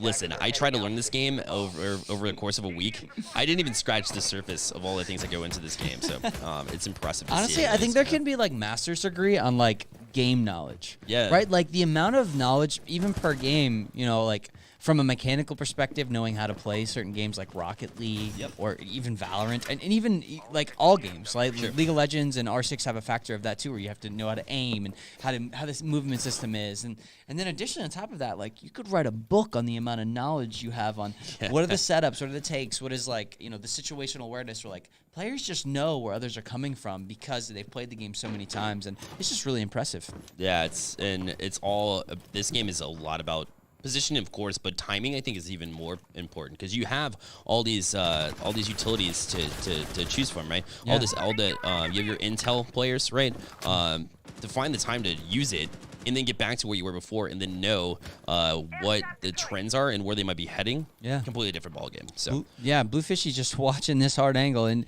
he might have the idea that somebody's over there right now, and just making sure sees the drone. So he's like, I might have to reposition here and reload a little bit, or maybe he'll stay. We'll see. Is that anchor? Yeah, he's gonna keep the same peak. He's like, I don't care. I'll just destroy all your drones. Come on, walk around the corner. I'm ready for it. Let's do it. All right. Fishy. Benadryl is underneath. Oh, right as we switch away from Bluefishy, he gets the kill, but then gets taken out. The trade comes in. Benadryl underneath, knocking that floor up, but does not expect the player there, waiting for him, walks into it, and Bloom is able to take down the Benadryl. Yeah, Benadryl is so effective at that vertical play, but got taken down because he wasn't expecting. So when you play vertically, you also have to have your peripherals set to where other players might be on your same level. So yeah, and it looks like Foxtrot might walk into this game, but this is the spin zone. We will be switching to Valorant. Venom versus Hulk. We saw a little bit of Hulk before, but from what I understand in the producers' ears, there's some talented seniors and grads here in this match. Correct. We have No Hack's Just Asian. Again, Hulk we saw before, right? So a senior as well. They're consisting of Hellboy, Triple R, Mountain, and Mr. Skit, who all are, again, college transfers all together as one. So they play together as a team. We have, on the other side, Ryan, Evanator, Broken Momiji, Guchamula, rather, and the Narwhal Army. My goodness, if I could speak. But this Venom team is actually made up of underclassmen as well, which we talked about. And Hulk, a majority of them are going to be seniors and grad students. So right now, an 8-6 matchup with Hulk ahead. So the seniors in college transfers. The scoreboard, wow. But it's super close. I mean, honestly, Venom is in this game, and they are not slaying out in the same way. I mean, Broken is on top and leading his team as the Radiant on that squad. But, you know, he's kind of pulling them through. This is a close matchup at this point still. It is, but the top, I don't know if you saw that, but at the top of Hulk, the top 3 fraggers, between all 3 of them, only 1 death. Wow. That's incredible. Crazy. That's, yeah. And it's still a close game because of that. And you see Hellboy coming in, taking some kills, gets the Narwhal Army. Jet is there. Oh, my goodness. Ooh, read like a book. No Hacks Just Age. I guess so. Must be. It seems like he's hacking. The way he's got that knowledge, but taken out by Guchamula. Great job to kind of retaliate on that last. I think we need to run a class for the Spin Kids on making their names. Yes, I agree with that just recognizable. Hey, Mr. Producer, we need to add that, okay, to the classes. We'll get that written down, please. Yes. Yeah, I got a good thumbs up from Mr. Producer. One of the next classes we'll be running is how to create a name and build a brand. I love it. There you go. He's actually starting creating that class right now. That's amazing. Oh, Ryan's sitting in the spawn, trying to hold on to his weapon of choice, and just gonna let that spike kind of implode on itself. Save his monies. We'll see if Mr. Skit is not going to go the right direction. That will not be a conflict right now. They're going to save those weapons. And it is 9-6. Smart choice. Hulk had it completely covered, and I mean they had numbers as well. So Agreed. Definitely save some econ. Have some weapons going into the next round, so you don't hurt yourself with in that way. Yeah, some big brain plays. I remember in Counter-Strike, this was a big thing, that we learned. I know me and you as gamers, just like, hey, there's some economics right there for you, right? Yep. Gotta save some money for rent and for maybe buying an M4 next round. Oh my goodness. Spend class on budgeting? I think that it teaches it in some ways. Oh, 100%. Yep. I would agree completely. We're in the perspective of Mountain right now. Ryan with a triple kill. Oh my goodness, he's trying to keep his team in this game. Ryan tries to take down the fourth, but definitely held up on the defense. That's right. Norwal Army's there, kind of watching the back. He knows the jet is somewhere here. Got the call out from Ryan, and it said, remember those top 3 fraggers we were talking about? Taken out by Ryan, one by one. That's right. That was incredible to see. It was. Ryan, indeed. have yourself around. We'll see if he can maybe come up with something a little bit more consistent for his team, although that's definitely a good thing to build off of. There's no doubt about it. Spike down here, though. 2 on 2 right now. One enemy Patience, but no hacks. Able to get the best of Gooch in that one. Yeah, brought down to 11 HP. We'll see if he's able to call this out, but does fall to Broken. Broken is trying to find this player. Let's see if he looks for Mountain. No, looks the other direction. A great play by Mountain just to wait that out there. Definitely could have challenged earlier, but did not know where Broken was. Yeah. With that jet, I would have liked to see more movement, right? If you're going around the corner, you want to check both ways, first of all. Second of all, use jet to your advantage. You have those quick movements that jet's capable of. So, but yeah, we're going to move you on to Rocket League right now. We have Chihuahua facing off with Shiba Inu. Inu. What's a Shiba Inu? Let's bring it up here. I really need to understand what this is, okay? It's a dog breed, obviously. We're in the Oh, Rocket it's League a cute looking. I want one of those. Right. That's a good looking dog right there. If you're not Googling it as a viewer right now, you are messing up. Inu. A wonderful parade. Very adorable. Wow, that's a classy looking dog. I'll tell you what, that's what I'm going for next. That's why I'm rooting for that team, and they're up for game 1-0 in game 4. All right. That dog wins competitions. Can these players? We'll find out shortly. We have Chihuahua made up of AKA Iceborg, Renku, and one other. I know Nyx is not actually part of the team right now, so we'll get you the updated information. But those are all sophomores. And then more underclassmen, because Kamikaze, Steel Castillo, and Bluey is actually how you pronounce that, believe it or not. This is a classic matchup of two Oh, Nyx isn't it? Sorry, my apologies. No, you're fine. This is a classic matchup of a freshman versus a sophomore squad. Right? And we love to see the class matchups.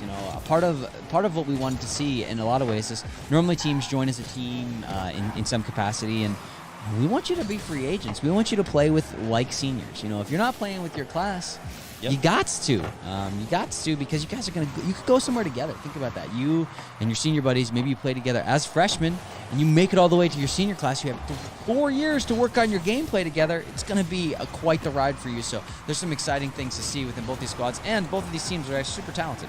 They are. Already. Yep. Again, freshman and sophomore, we're hovering around the 1,700, which, if you are familiar with Rocket League, you know how talented that is.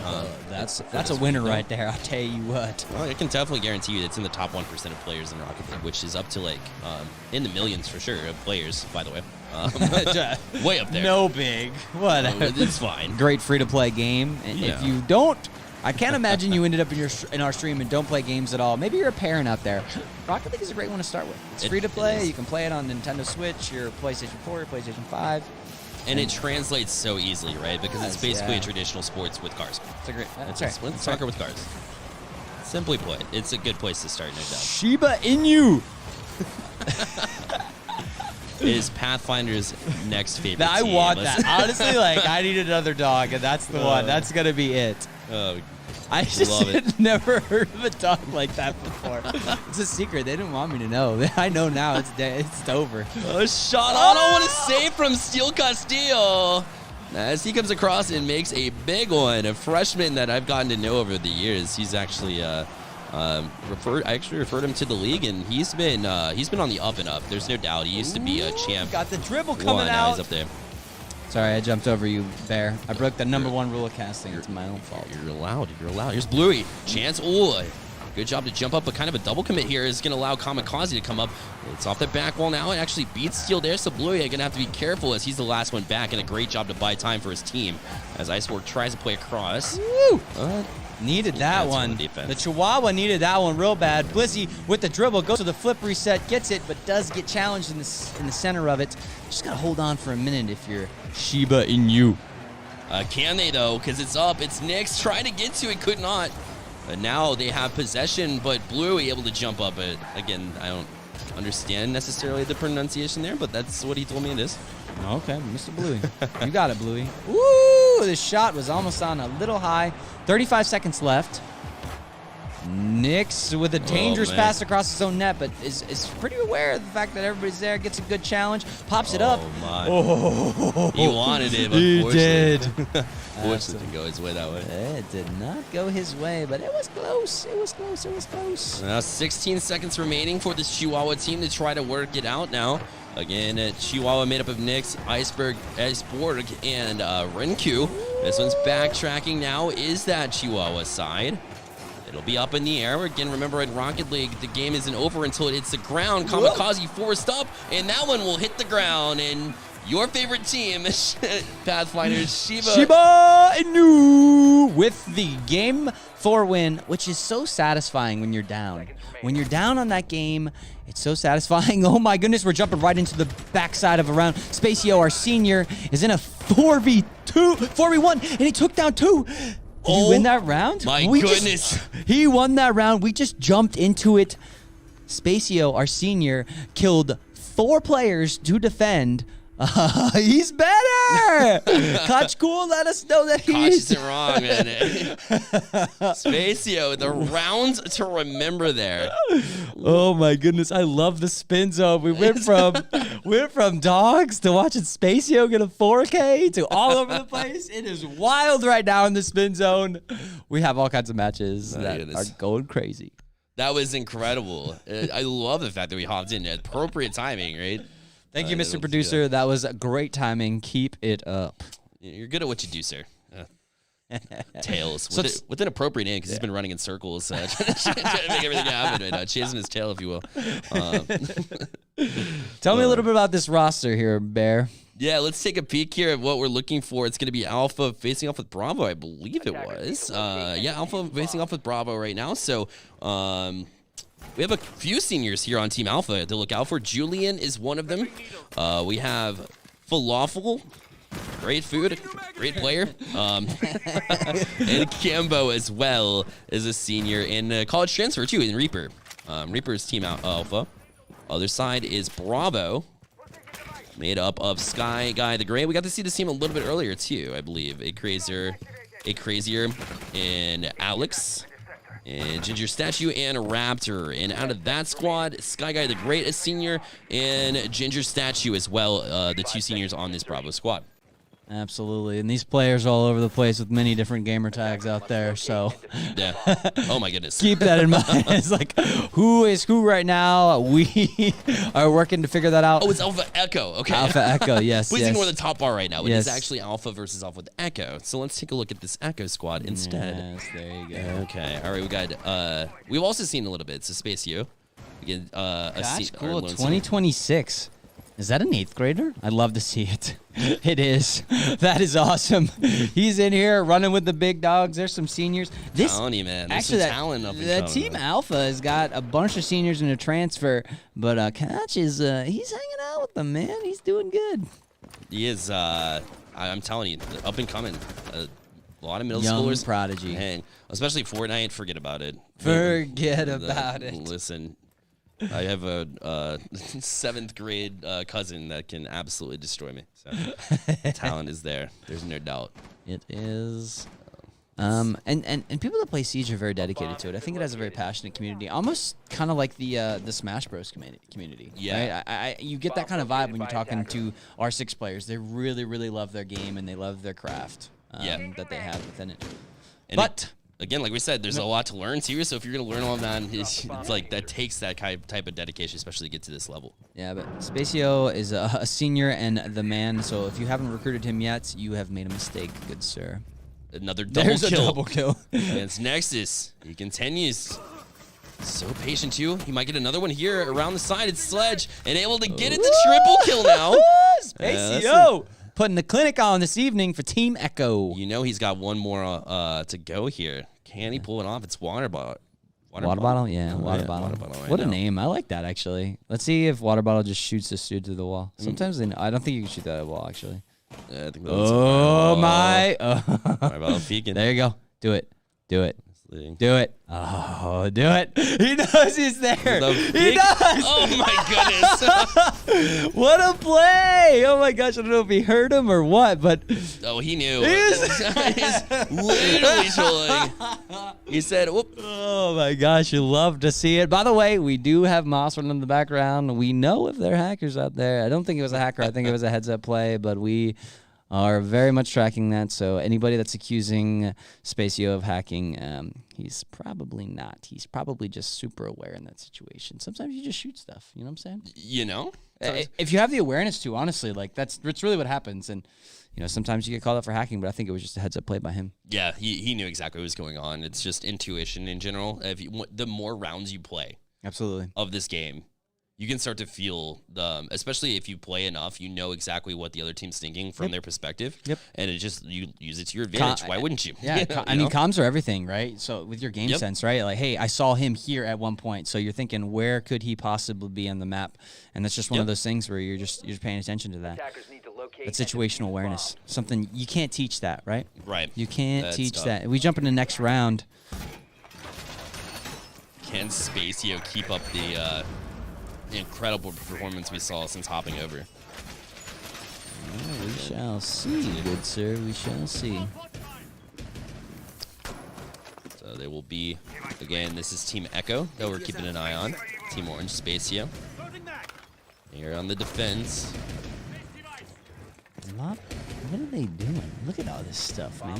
Just put that thing down, put another thing down. They probably talked about it. Hey, you should put this here. All right, brother, I got you. Here we go. Putting a barbed wire on the stairwell. That is not a stairwell I'd like to walk up. Hard pass, please. Hard pass. Is that a technical term, by the way? Did they put that thing down? I think it, From my perspective, absolutely it is. Fair enough. We move forward. YSV, we're watching from his perspective now. As he takes a peek through the top wall. Ooh, Sees the drone. that was a quick. That was. No, They that's snap 16. it, right? Oh, let's. Oh, peek him. Oh, I thought he had him. I thought he did. Close. Caught him peeking for a minute, but wasn't able to do it. I love this, like the little jiggle peeks. It's just like, you could hear it. Boom. It's so quick. That's so quick. It's a matter of milliseconds, And it's- quite literally. It's wild. When I play Rainbow Six Siege, the gun it has recoil and stuff. Yeah. When they shoot, it looks like there's no recoil. It's like they just know it's good. Yeah. It's ready to go. Water Bottle maybe pulled off that pixel peak maybe a second too early. Absolutely. Trying to get to the ceiling. Oh, nice music as he cruises inside. Nobody's down yet in this round. Very tactful, very Is that Tatted Nexus? very conservative attack right now. That is Tatted Nexus. He's actually committed to Davenport University. He's off the Really? table. He's quite the off the player as well.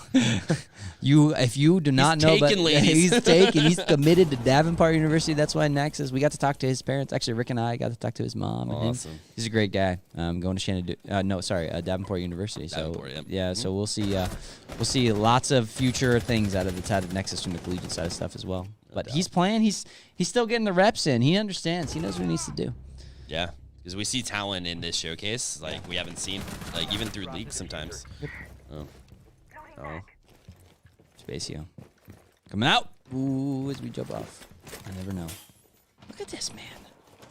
No fear. All right, full. It looks like Avery took care of Nexus there, though, as he's looking to commit himself to a lucky college. Woo, good shot by the water bottle. Let's see if he goes the other one. Oh, he put some shots down. Somebody's weak. Got a pistol. He's chasing the. He's tagged Chasing him him. pretty Oh, but he didn't pick it up. Z1V comes back, turns around, says, I know I have 1 HP, but I can take this. And he did. Now it's going to be an uphill battle here for Reaper. Yeah, he's got to fight against the Spacio. He's going to fight against Spacio. He's got dude. Ziv, I believe. Z1V. Yeah, Z1V right there. Be careful. And Ziv. Mr. Cool Kid, the catch Cool Kid. Yeah, those are three individuals you do not want to be up against, especially in a 1v3 scenario. Agreed, but he's giving it a shot. He's pre-firing stuff. Oh, you know, Just this put it down. Yeah. That Legion didn't help him at all. No, there's not much you could do, especially in that scenario and playing, from the bottom. Look there. That's difficult. Coming up the stairs too. Those stairs that you were so frightened by. Honestly, every stairwell in R6 is almost instantly where I die. So it makes sense. I mean, the spin staff here, just so you know, we play every game together. We don't really discriminate. So Rainbow Six Siege will be a game title that we pick up. Sometimes we go play League. Sometimes we play Rocket League. Yep. It's Valorant. We're just all over the place. So when we play R6, I know we have somebody on our staff. His name's Gizmo, and he's pretty much got an aimbot. He doesn't really miss in any every game. So we normally just rely on the Gizmo to get us through. He competes on a challenger team as well here. That ain't crazy. All right. Well, speaking of Rocket League, we're gonna hop over here to Doberman facing off with Dachshund. Yeah. Again, two great dog breeds. We can sit here and talk about that, but there's more important things on the table here, Pathfinder. As we will look at these rosters too. Let's pull these up again. Doberman facing off with Dachshund.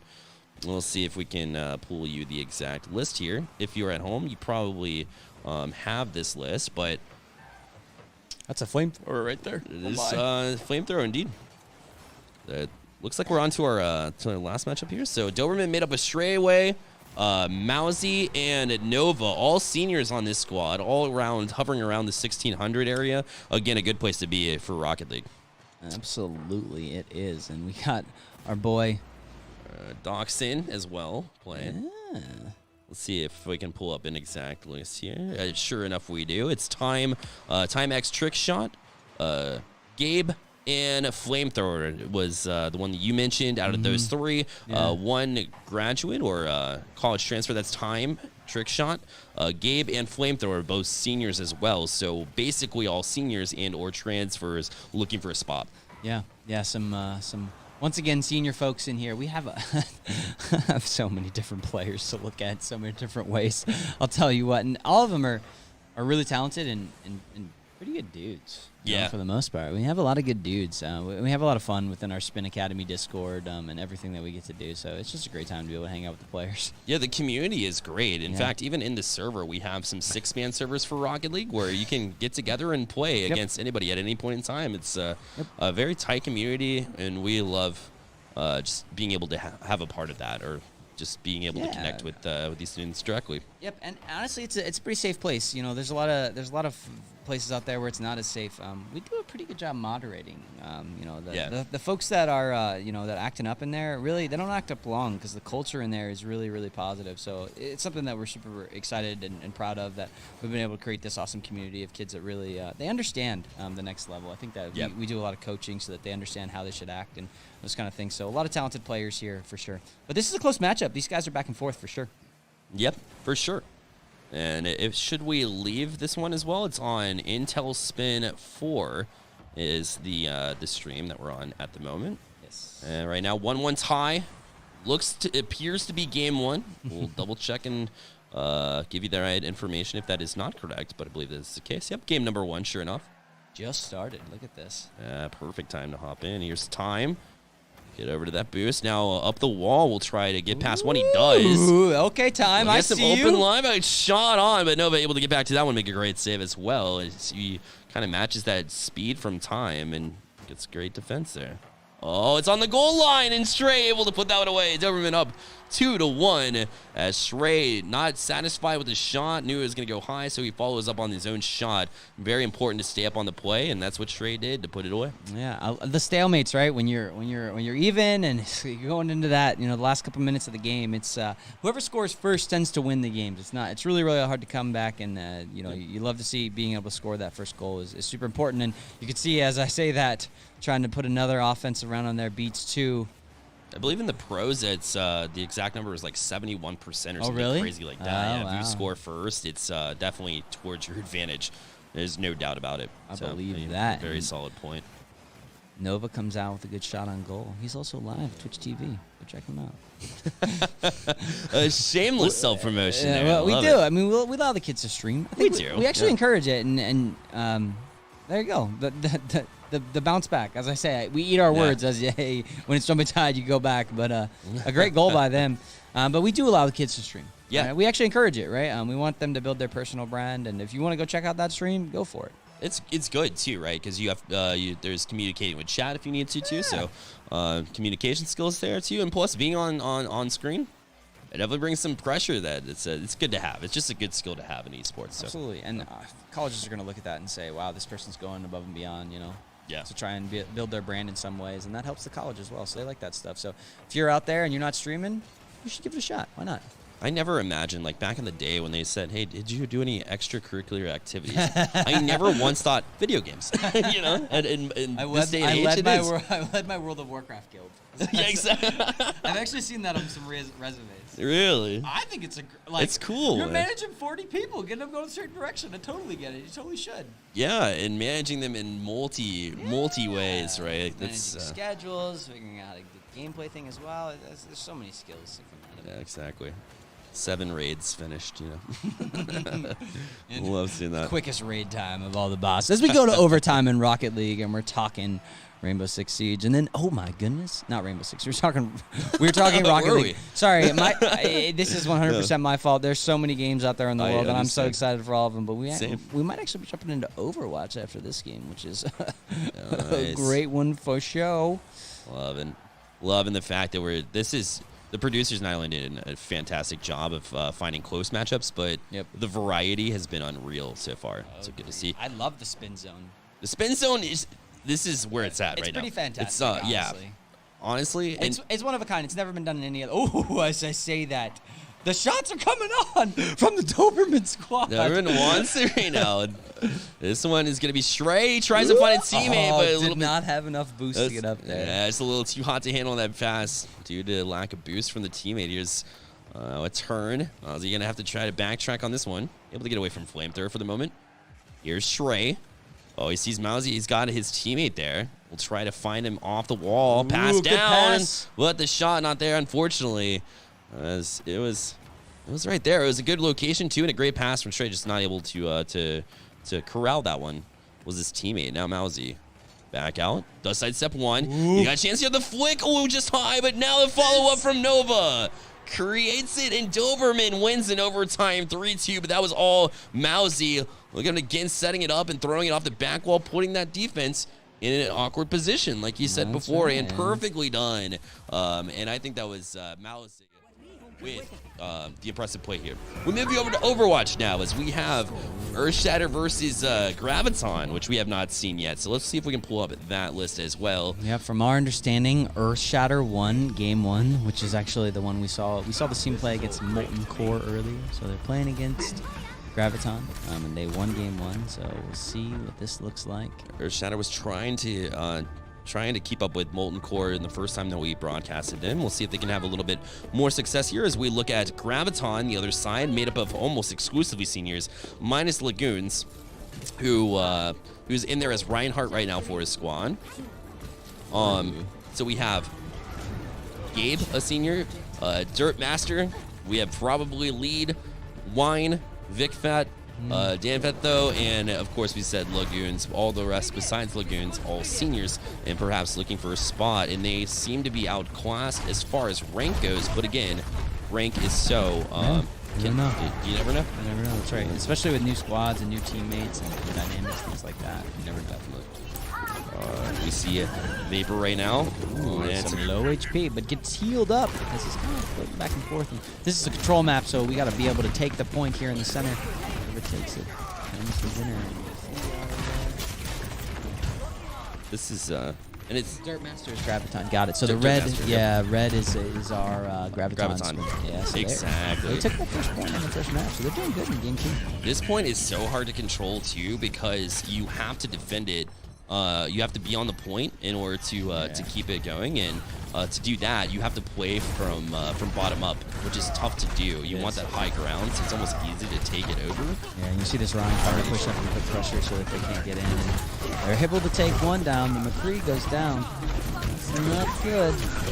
Oh, but I say that it's Tracer with the bomb shows up and gets a 4K. That's incredible work, too, and that's exactly what the doctor ordered. If you have a Reinhardt, you have to rely on quick strikes. Tracer, the perfect combination to try to get rid of that Reinhardt, and sure enough, they were able to accomplish that, and Gabe was the reason why this team Graviton continues to be on the point, and that percentage will tick up in their favor.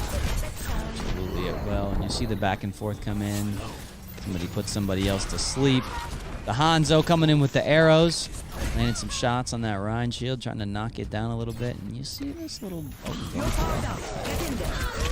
That's something that goes overlooked as well sometimes in Overwatch in some levels. Is knowledge of the map. That's Gabe still working his magic. Lagoon's getting in on the action too with a couple kills. One on Flume, one on Vapor. And now it's Derb trying to come in and does get JCSE on that one too. So they'll continue to just own this point map. They've been incredible on this point. Got it. Yeah, they do. They definitely are. They're growing. They're going. They're cruising along. And the Reinhardt's coming in. Lagoon. He's got a full shield right now. He's trying to hold everybody off and buy some time. But the Reinhardt's slamming each other. Falls down. The McCree is able to take down 2. The third one comes out from the Zarya. And Tracer's up here just doing damage. Gets lost in the Zarya bubble, though. And that's the 4th one down on the Earthshatter side. And looks like Team Graviton's going to take this map number 2. Sure enough, they did. It looked like Earthshatter. They were kind of desperate there once they were up to 89% or so. They tried to take the point quickly. Little did they know that the McCree had the high noon there, and after that was taking care of business for Graviton, as it'll be Dan the one that gets the MVP on this one, as we'll take a quick look at this replay real fast. And then we'll head over to Rocket League. Yeah. I know you love the Rocket League, Bear. Was it that obvious? I'm moving on it. I try to love my games equally, okay? That's right. As we see, Greyhound is walking away with game 1 right now as Bear is pulling up the stats so that we can know a little bit more about the players that we are looking at here in front of us. True, because we have not seen Great Dane quite yet, but they are made up of Fraga, Magic, and Spooky. And Magic and Spooky, both seniors. Fraga, again, a college transfer. And again, this one's 1,600 average as far as MMR goes. So we'll keep an eye on them. But right now, they're struggling against a team that's looks like they're a little bit lower on the ranks. So, hey, props to Walrito, Aspect, and Ernest Prune right now. Also seniors and a college transfer, as they are outmatched in the MMR, but not in the game.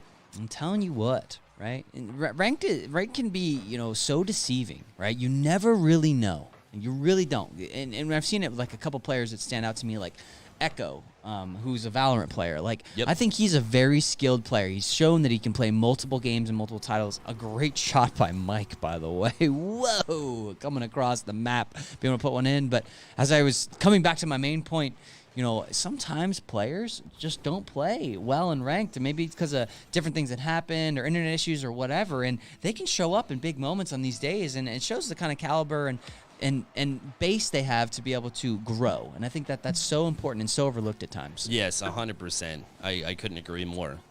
There's so many things that go into the rank, and in fact, once you reach a certain level, you don't even really look to ranked, right? You look at different matchups because they're all so talented. It's just how do you counter the play style of the other team? So, big win there though from that from that Greyhound side against Great Dane. As we move you into another matchup, this one Husky facing off with Terrier, the team that we've seen multiple times. Terrier the Terrors. Jujui has been popping off. 09's been pretty stout too. Ooh, Jujui with the shot.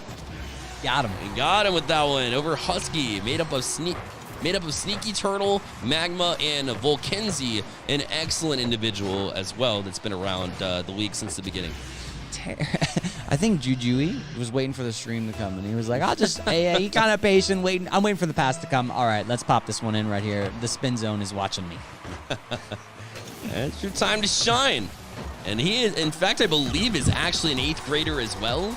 I know it says on there a senior. I will double check on that for you, but I'm pretty sure, if I'm correct and know my league, I'm sure he's an 8th grader. We'll get you the details. We will get you the details. Volkenzie, somebody who's been in our league a long time, Yep. just put that one in. Volkenzie, great. I love talking to Volkenzie. He's always got a positive mindset. Every single team he's played on, I've heard nothing but positive things about Volkenzie. Yeah, even probably from me as well, because he's just a great guy, Joe. Oh, this one's on the goal line. Jujuri to try to follow up. Oh, what a recovery effort there from Magma, I believe. Yeah, it was Magma getting that big save to answer. And they will hold on to this tie for now. That is a sneaky turtle right there.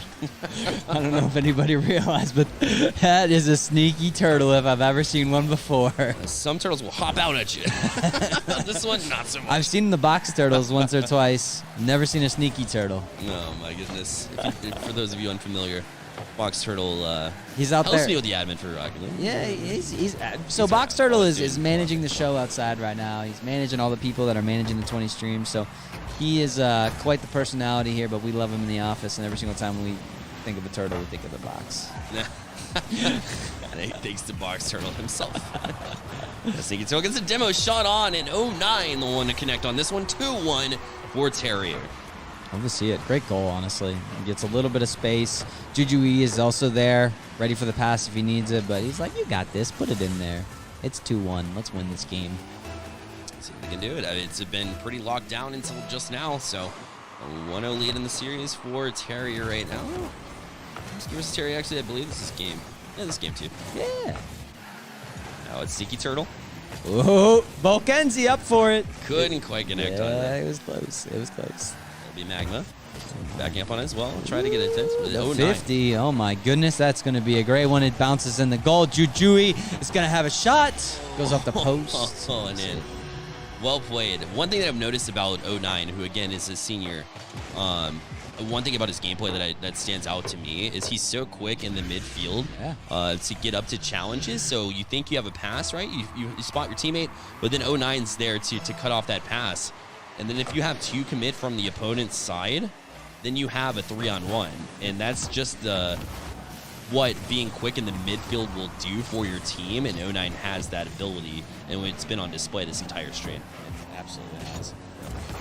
Yeah, and you can see that even towards the beginning of this, these teams are just they're starting to feel each other, right? They're getting in the rhythm. They're I understand you as a player and how you're going to play, and I think that's something that you see when new teams kind of come together, and hopefully some of these folks, especially in the same classes, come together and maybe make their own team and their squad and kind of try and compete in different things. No doubt. 09 with another good job in the midfield. Again, that crafty little touch. He reminds me of Memory from KCP. Mm-hmm. And that way he jumps out and gets the demo. Oh, my goodness. 09 not only gets that touch, but then he doesn't become a spectator. He jumps out and gets that demo. 09 has impressed me so far. And it's one of the reasons why they have the 4-1 lead right now. It absolutely is. We're going to jump into some Valorant in just a moment here. Thanos versus Hawkeye. And this is going to be a mostly seniors match that we're about to jump into in a little bit. But here we're seeing Terrier go. They're ripping along. Sneaky Turtle with the touch towards the goal. And Volkenzie, Sneaky Turtle beaten by Jujuri, who tries to find a teammate as well. A good touch. 09 there and gets a touch as well, but it's bodied off by Volkenzie. Great job to play some defense here from Volkenzie. Maybe taking some notes from 09. He's been great with Jujuri. So quick in that midfield. He's going to town again. He actually is. He's in 8th grade. Actually. Really? Yeah. So he's That's on an 8th grader? Yes. You're lying. No. I don't believe you. What?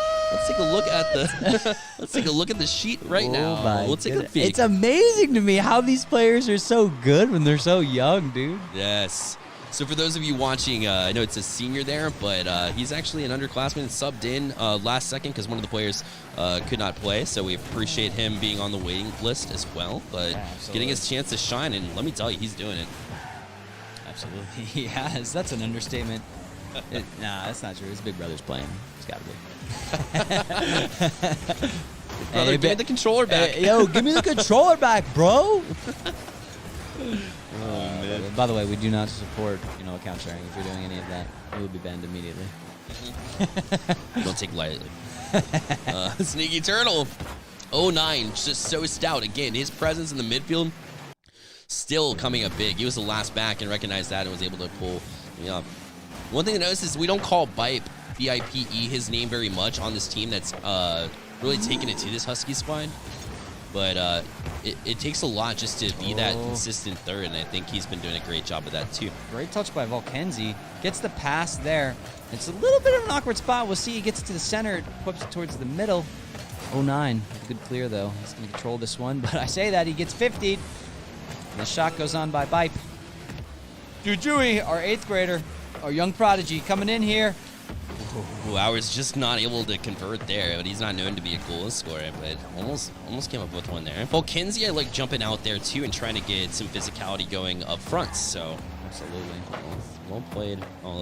It did not convert. It was definitely a good idea. Down to 8 seconds left. Terrier will go away. We'll come away with this W here. And they needed it going into game 2 against Husky. They definitely did. We'll move over to, I believe we got Valorant matchup next. Thanos versus Hawkeye. We'll try to send you two, but in the meantime, look at these stats that we saw from these players. Jujuri doing a great job. He's definitely the goal scorer of this team. 09, again, has always been, even in the league, has been that second man in, right? Or the first one in, right? He's the playmaker. He gets the assists off in a heartbeat. And Jujui doing a great job of finishing those and just showing you what you can grab with 09. He's been absolutely fantastic. He absolutely has been. And we love to see the young talent come in and be able to compete with all kinds of different levels. And by the way, these teams are talented, right? I say that, you know, there's not a lot of Rocket League players that exist in this realm of these players right here. You know, we talk a lot about our 2Ks and some of those folks that have, you know, absolutely dominated the leaderboard and could potentially go professional, but there's a lot of kids out there and a lot of schools with opportunities to be able to go to. So these are some talented kids, and they have good. They're good dude, is what I'd like to say. They're good dudes. They're good dudes, right? And I think that a lot of programs are just looking for good dudes, and I guarantee you that there's some good dudes in here. We have our fair share of good dude. Indeed. You said it best, my man. Sneaky Turtle. That boost, he will follow this one off the wall. Does get a touch, maybe not the one he wants, as 09 hangs in there. Able to do enough to get over to teammate as well. He'll pull down, sees he has plenty of room to work on Volkenzi. Does get a flick, but Volkenzi, a great job to hang in there. It does make the save on an impressive 09. And Volkenzi, definitely a defensive-minded player. He won't be the first one to be on top of the goals list or sheet, but at the end of the day, Volkenzi's defense, huge. That's a great 50 there by Bipe. Jui goes for the touch, puts it in the corner. He's got 14 boosts and a dream, but Magma says, no, sir. I love to see it. 09 coming out, coming through. Volkenzi's got a little pressure on the ball, steals the boost. Let's see if he can get it to the center. He's not able to do so. Sneaky Turtle comes and pops in. Magma with a great 50 and is able to score that goal. Husky scores first. There we go. Yeah, Terrier took it to him last game, so they're getting some retaliation. 09 didn't even see him, so Magma's actually the sneaky one there, not Sneaky Turtle. So, Sneaky Turtle. I love a good Sneaky Turtle. We are going to jump into this Valorant match. Sorry we've been delaying it. The players had not started the lobby yet, but it's all seniors right here, and we love the pistol round. So we're jumping right into this pistol round right here, and whoever wins the pistol round always wins the game. That's what they say. 100% of the time. Somebody may have said that once. We talked about the Rocket League, how it's good to come out to a good start, like 70%. No, 100% if you win the pistol round. Yeah, if you win the pistol round, you win the game. So we're going to see who's going to win this game here in round one. I say that. Somebody's playing that good old spike real quick. Ryan comes in with the first kill with the head shot. Aiko hanging out in the garage. That was a quick plant, which is not a bad idea in pistols, because then you turn into defense, right? So now you have the spike to your advantage and potentially numbers. And they looking like they're going to defuse it right now. It's halfway. Locally kills two. Let's see if it gets the third. Oh, he did kill the diffuser. Oh my goodness, this is back and forth chaos right here for the round win. There gets on two, and sure enough, they'll have plenty of time to defuse that one. There you go. All right, well, Thanos won that game. It's over already. Yeah, no, we haven't seen this Thanos side since the very beginning of the stream against made up of Echo, who is a silver, but has actually been shining pretty well compared to, again, rank. Yeah, they're honestly inevitable, though. I say that. I'm like fighting against Thrifty right now, and I know that Thrifty on that side is pretty terrifying. I would not want to play against Thrifty, so I'm a little terrified. But me too, but listen, let's see what they can do. A team of almost all immortals. Insane. That was a great game by Thanos, honestly. This is definitely one to want. Dana has snapped and things went sour for the other side, huh? Let's see if Boom will look right here. Ryan's got the Spectre. Oh, a little bit of timing. Takes a step. Might be heard. Oh, is maybe not. Oh, my goodness. Through the smoke. We'll see if he's able to get this double, if they're just going to pick him off. He starts spamming. He gets through. The Jet gets him, and he uses a cool teleporter move. I haven't seen that yet, but I think it's awesome. And so... Reminds me of Tracer. A little bit, actually. Yeah, isn't that weird? Yeah, it's just kind of. I mean, it's a little bit different. I think, than the actual I was going to say, mechanic of it. Absolutely not, but I can see where your mind is at. As I say that, Daniel shoots one through the good old Cypher smoky looking thingy. My terms are so accurate, I know. So good. Oh, what a pop from Daniels, but he'll get returned by Echo. And Echo gets one on Thrifty. That's we right. talked about that combination. Right. What do you mean? Yo, Echo, have yourself a night. He did great on the stream a couple of nights ago, and now he's back at work again against the one that you were scared about in Thrifty. Wow, great job, Echo. Yeah, Thrifty's getting warmed up in this match, okay? He's just trying to, he's feeling this one out. He knows Echo's on the other side, and he's like, Echo always plays up. What do I do? So he's there working through it. Let's see if he can continue this trend. Love the beginning of the Valorant matches. It feels so, trying to get ahead on money. And this is the first buy round, right? So we're going to round 3, first buy round. Echo's got the operator. Yep. After this round, we're going to Rainbow Six Siege, by the way. Echo, 4-0-1 on the kid, yeah. If you want to stick with this stream, which stream number is this? It's, I believe feed number... Let's see. Number 17? 17? All right, so if you Number want to watch some Valorant, number 17. Oh, the producer's looking at us with the big north-south, letting us know what's going on. This is definitely stream number 17, and we're going into round 3. Echo hits the Cypher. He puts it down. He's cruising in the back. He's trying to stay alive. They're spamming through the wall. He turns on one. Our boy Thrifty is not able to make it out of that one. He puts some damage on another as well. Echo making it look easy on Thrifty, who he held in high praises, and Echo continues that streak that he was on. Remember, 4-0-1 coming into the round, and now on an easy kill on Thrifty. Ooh, but Ryan is kind of poking back and forth now. He gets one through the smoke, and Echo kills another one. Daniel doesn't know what to do. That was through the smoke, too. You can't even locate the opposing player. Still able to take care of business. Oh, Nightmare. Nightmare gets 2 with his ultimate on the Sova. Ryan gets popped in the middle of... Oh, my goodness. Hawkeye. You give them weapons, and they're like, we can do this, okay? All right? I'm not worried about no Echo. You said, what is Pathfinder talking about winning the pistol round? You win the game? Yeah, right.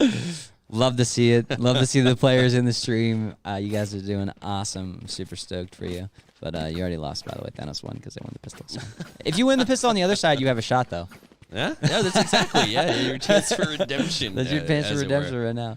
But the producers say we're going to this next one. It's Rainbow Six Siege, Alpha versus Charlie, and the Bear is gonna pull up the stats for y'all once again. Tell us a little bit about what is going on in this here matchup, Bear. Certainly I'm gonna stall for you as you try and find that for sure. A little bit. Yeah, but it all happens behind the scenes. We got him pulled up. Alpha facing off with Charlie. We have JT, Julian, Reaper, Falafel, and Camo, which we've seen before. Love on a good falafel. Before. Love a good falafel. Yeah, and all these are seniors except for JT, and Reaper is actually a transfer, but JT a little bit of a youngin. We have he's a sophomore right now. Across the way there is Charlie, and they're made up of Benny, Ben, if that's not confusing enough, Asler, Human, and Nubs. Make up that squad, and mostly sophomores on that one, except mostly juniors rather. Human and Nubs, the sophomores on that. There you go, Benny Hanna. As we were talking about Benny, he comes out, he takes the last skill in that round, and they are able to take this round. We'll be cruising into round number 2. That was round 1. Rainbow Six Siege doesn't have a pistol round, but if they did, that would have mean that Charlie won this game. So, if anybody was wondering. My expert analysis right there. I wish there was a pistol round in Siege so we knew who won. Would be interesting to see a buying mechanic for sure. But honestly, it's more complicated than that anyway. A little bit. I'll say. Yeah, that's right. We're going to cruise back and forth between some Valorant and R6 for the viewers out there. We'd like to keep it fresh, whether it's Rocket League, Rainbow Six Siege, Overwatch, Valorant. We're just jumping around. Looks like Cam with the sledge, so a little bit of a hard breach. We'll see what he can come up with here.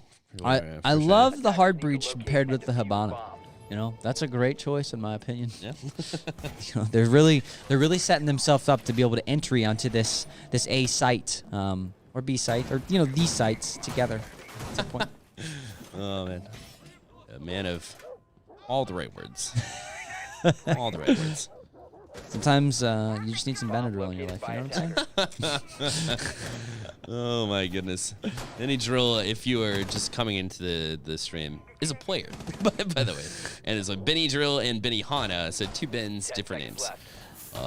Right now, top fragger Aster with 3-1 right now on the defending side, which is Charlie for this one.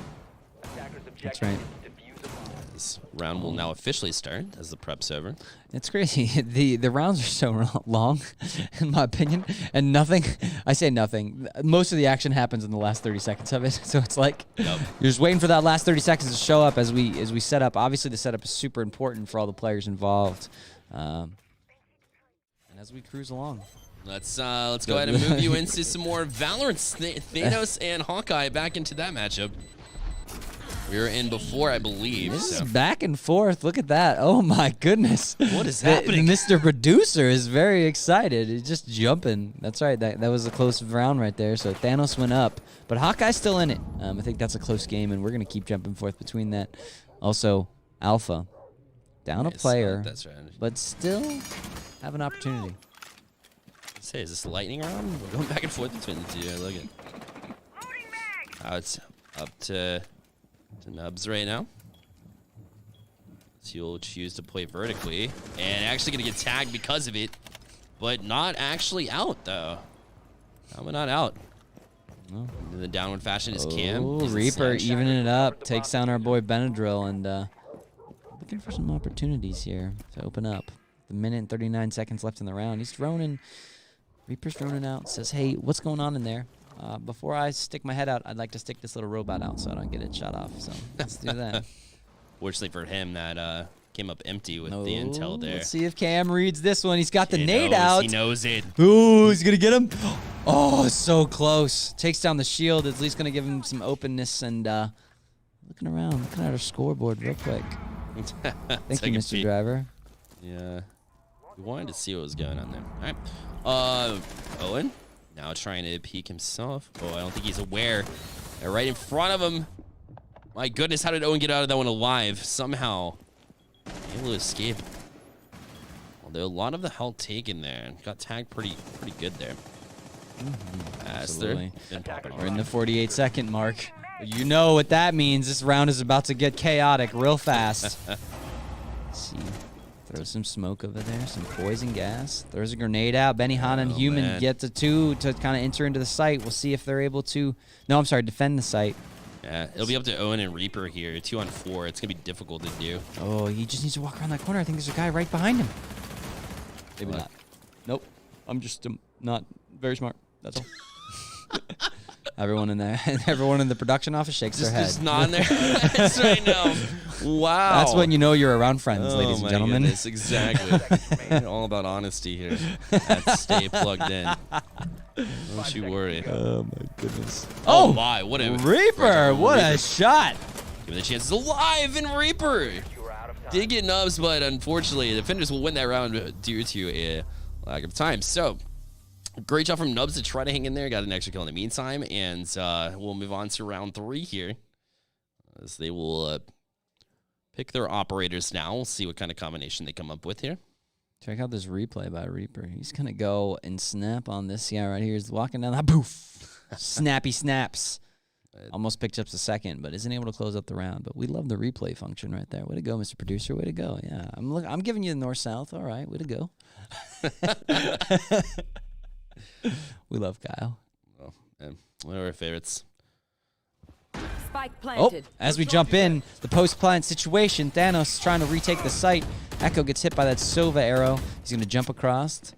Looks like they're saving hard. We'll see if he's able to take this kill, but it's our boy Thrifty showing up. Thrifty got that revenge on Echo. Remember, Echo tagged Thrifty. We were kind of shocked by it there. Last player But standing. Echo's been hanging around, but that was a good retaliation from What a Thrifty. shot by Ryan. And we've seen some plays from Ryan.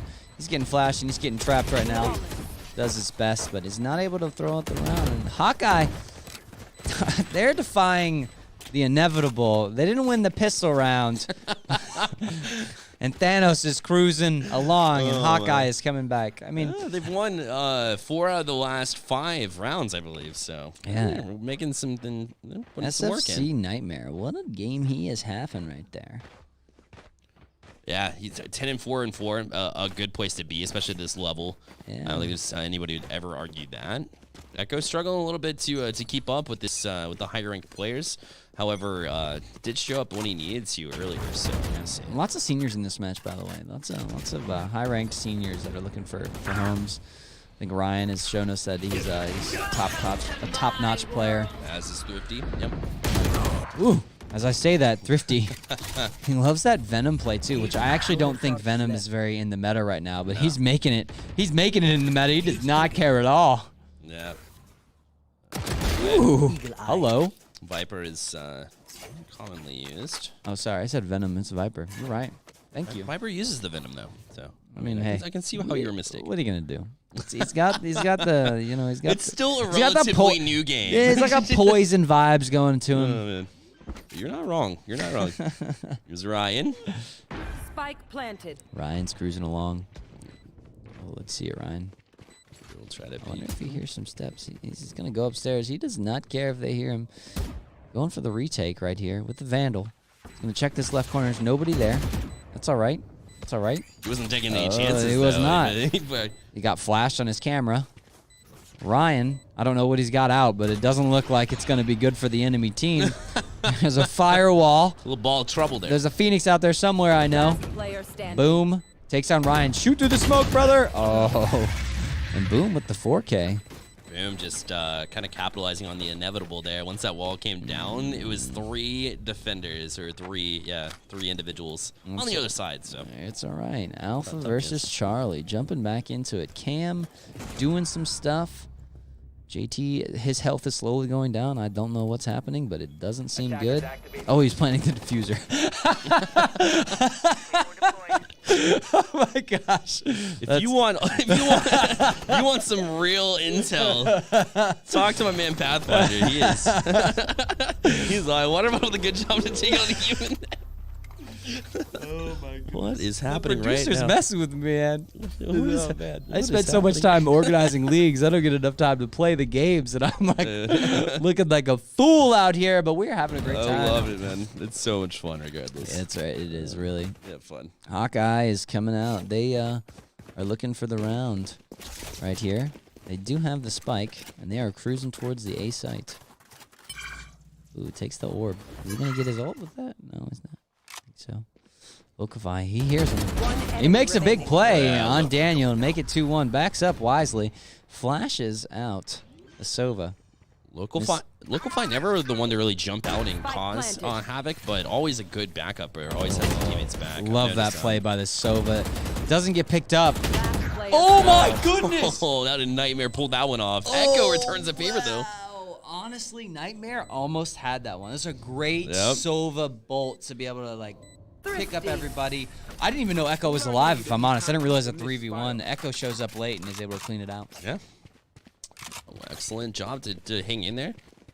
As most esports titles, you would argue that you need focus for the entirety of every single scenario, right? Every Absolutely. round, every second. If you sleep at this level in any title, forget about it, right? Absolutely. You have to be aware the entirety of these rounds. Next, going into this round, Hawkeye 5-4 right now, even though losing the pistol round. Mm-hmm. We'll continue to bring this Valorant action here. As Boom showed off a little bit in the last round. Let's see if he can impress again. Go on Phoenix. Big Oh, key this issue. is going to be the execute. A nice little fire by Echo, and then leads with the flash. Oh, What a shot by Daniel. Lokify is able to trade. that was such a big kill too, because it was on the Raze, who is the support.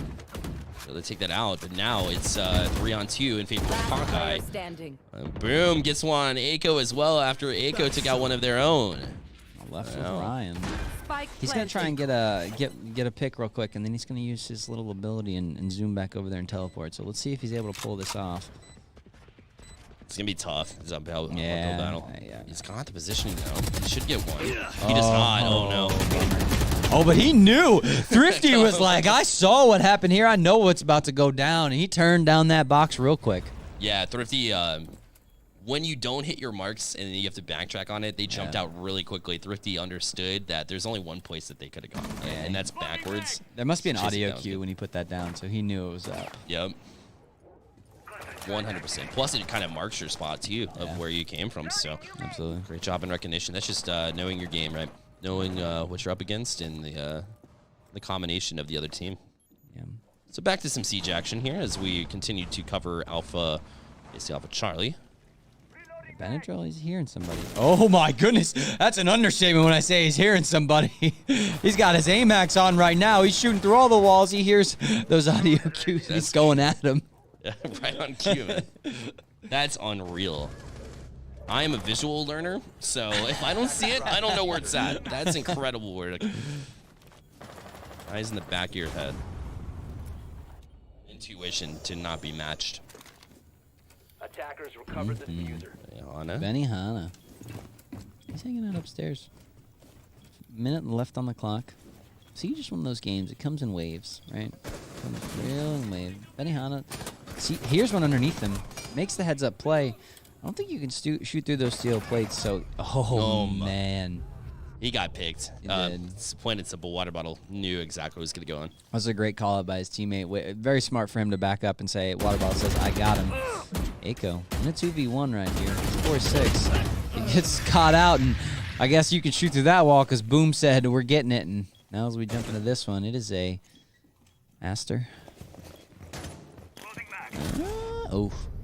Gets taken down by Reaper. Reaper had an excellent round there too. Just sticking with it. Couple of picks early and then gets that third one to end the round here. Heads up play. Heard the footstep, I think. Turned real quick. Yeah.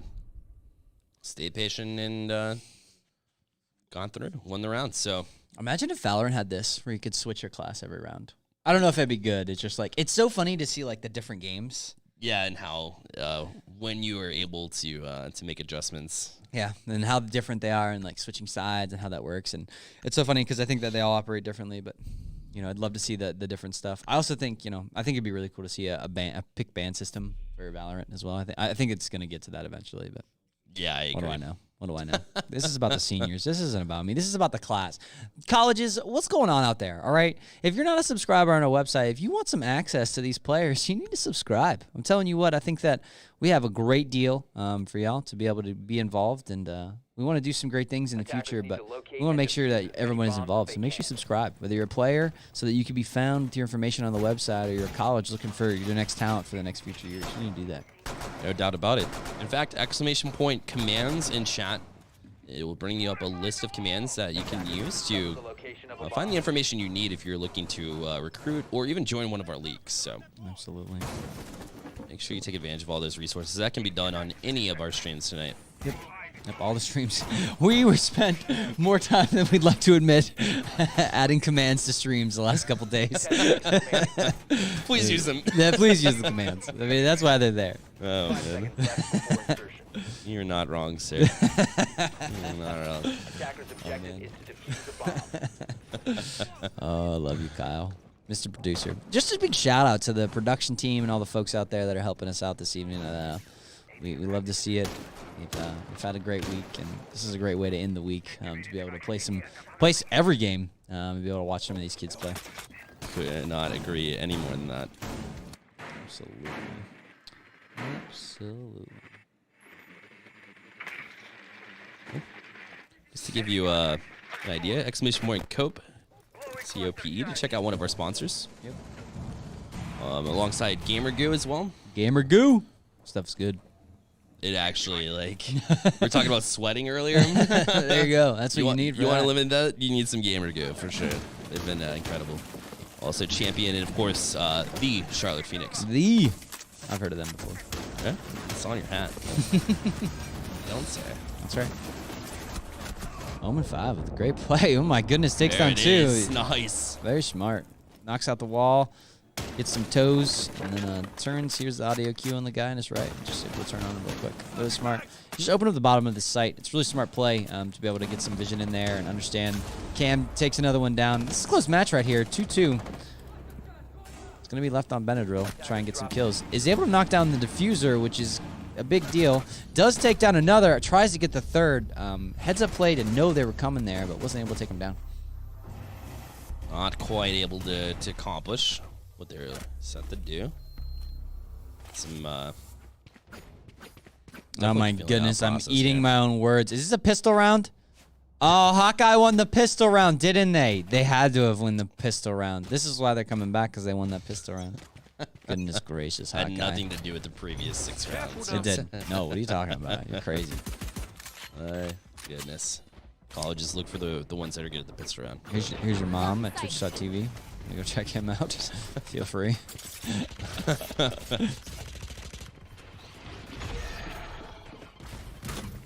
Man. With Hawkeye with Jet low. On Oh, the as I just say more- that, your Dang. mom takes down 3. Ryan able to get One or turn the enemy favor remaining. though. Now Daniels. There's Ryan. One on the raise. It's I wonder if he realizes he's under him. I think he does.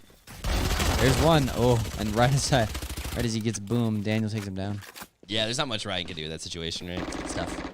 Picked off a head, so I mean, did what he could. But by the time that he was even able to try to translate to another kill, he was already down. Wait a minute. Oh, the score was backwards? Is that what you're telling me? Oh, Thanos. See, I told you they won that pistol round. I'm telling you what, they won both. my. They had to have run both pistol rounds, actually. Oh, my goodness. Here Mr. we go again. Mr. Producer, I'm telling you what. Oh man, we move on. Hawkeye. Oh, don't look at me like that, Down Kyle. for Like you don't know what you did. Oh, Thrifty again. He's got 2. One on Echo, one on Local 5. Thrifty! Golify, Thrifty, rather. Thrifty, my boy, coming back. Bim gets one with the SMG on the enemy raise. Oh, oh no. Ryan realized he used his ability at the wrong moment there. Not a good time. Oh, nightmare. Came through quickly. That's how you strike quick. Yep. In and out. Nothing ever happened. Thanos. Coming up with a big round there.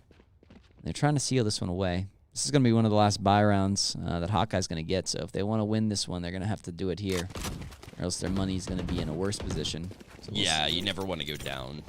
This goes here. You never want to see the opponent reach 12 rounds, especially when you're at 4. That's a long climb. It already is, but to get 1 round right now, it would be important to try to build some momentum back. So we'll see if they can do that.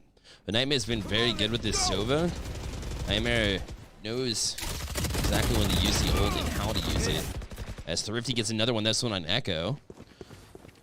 Now look Calify. Being patient. Kiyoshi not finding the success that they wanted to on Raze quite yet, but trying to change that. Here's Thrifty. Nice jump through the window. Recognized it, but too late. Ryan had picked him off. They recognized Thrifty did a great job with that first pop, but then kind of lost focus and kind of the attention got taken away. So Yeah, we'll see. Ryan is here. He's got the spike. Trying to do a little bit of poking, see if they can get an elimination here. Thanos definitely has the numbers here and the clear advantage, as it were, as they are up 11-4 and up 4-2 as it pertains to characters left. 36 seconds left in the rounds. Still no spike plant yet. But again, you just have to get it 30 off before that seconds 30 left. seconds happens. But it's going to be tough. Hawkeye right now with the spike If they can manage correctly and then get to a place where they can defend the spike, it would work. But Daniel's gonna eliminate that chance as Ryan taken out. And 10 seconds left. don't think it's gonna happen. I think at this point, Kiyoshi's just trying to get a couple of kills here. And Daniel's able to take out Kiyoshi, and 12-4, and again, Hawkeye not in the right place. Definitely not where they want to be here, as it's match point here. Really. Absolutely not. Just so you know that there's all the Rocket League games have been completed tonight. So make sure to check out those VODs. We have VODs enabled on all our streams. If you want to check out the games, you're more than welcome to go back and look at those. And additionally, most of the other matches are kind of rolling to a halt. This is going to be one of the last ones of the night, this Valorant match right here. And then there's 2 Siege matches that we're going to jump around with as well. Deep breath. Yes. For those watching out there. We appreciate your support and coming through. Area. Yeah, we do. It's been incredibly fun. It has been a great time. Oh my. On the Calify nonetheless. Cage triggered. Yeah, Echo's here. Throw that fire there. Just getting pegged through the wall. Last player standing. Nightmare takes down one. Ryan with the trades. It's a 3v1. One more player left. Oh, man. There it is. Ryan goes down, and it's a win for Thanos. 13-4. Relatively dominant fashion there from Thanos. And we will get you to some other action, I believe. Yeah. So we pull up the rest of these matchups. So far, all the Rocket League matchups complete. We saw a lot of good games there, too. Yep. The top team not necessarily winning all the games That's like true. you would anticipate. Yeah, So you saw some good matchups, saw some good players come out. A lot of action that happened in a variety of different titles. absolutely. Yes, it is. What match are we up to next, Mr. Producer, as we cruise along? Yeah, I'm not sure what we'll see next. I know we're going to hop around between the Siege matchups here, and we'll continue to bring that. It looks like Alpha and Charlie still going on in the background as we speak. Yeah, absolutely. So we got some games cruising along, and we've had some great matches this evening. What match are we jumping into next, Kyle? As we cruise along, there we go. Alpha versus Charlie. I love you. You're hilarious. Yep. As much as I love seeing OBS, we do like seeing action as well. Yeah, Nubs coming in with the first kill. Nicely done. We cruise along. Water bottle out there, putting holes in the wall, preparing for this next round. Oh my goodness. I don't know what that was, but this human is doing some stuff, knocking down some equipment. Some utility. Indeed. The patience Ooh, and what a grabs him shot. with that one. Nicely done. The wall hits will pay off in this fashion. Yes. Yes, we're jumping into 2 different matches here. The last 2 matches of the night, both Rainbow Six Siege matches, and they are both on the same map. So we'll be cruising a little bit back and forth. It may get a little bit confusing because we're playing both maps on Clubhouse. But Charlie with a shot here to win this round, and they need it to make it 4-3. And ooh, I say that as Reaper There takes he one is. down. He's had his share of rounds. Sometimes he would disappear, but in the past couple of rounds, he's been great. The 3 kills from him in this one, and it's up to him to try to get 2 more. So it's relatively difficult. We've seen Reaper pop off. Let's see if he can win this 2v1. My goodness, though, that'd be the bombs down. He does get There's one, so that's one. quad kill. 2 more to go, and to try to get to the diffuser as well. It's going to be an uphill battle, but if anybody's capable, Reaper is our guy right now. Look at him. 18 seconds left. He stuns Benadryl. Benadryl's doing a good job staying down. Reaper puts it down. ace! I don't know if he's going to get the defuse, though. I have no clue what the timer is. It looks like he's going to be okay. Oh my. What a rounds from... Are you kidding me, Reaper? Man. With the ace and... Wow. The diffuser down at 3 enemies remaining and jumps in to save the rounds. That one's all on Reaper. His teammates right now are saying, oh my goodness, thank you for bailing us out of that one. Oh my. That's, Wow. Reaper, I mean, Charlie had a chance to walk back into that that essential round, and Reaper just stole it from him. He's 11-1. He's the man. My goodness. That's some great play. Absolutely, it is. So now we'll take a look. Alpha and Charlie. Yep. They're getting their prep around. Make sure you look at Reaper if you're at college. Make sure you look at him real close. He just won a 2v1. He's the best in the game, apparently. That's what they say. He's best in the round.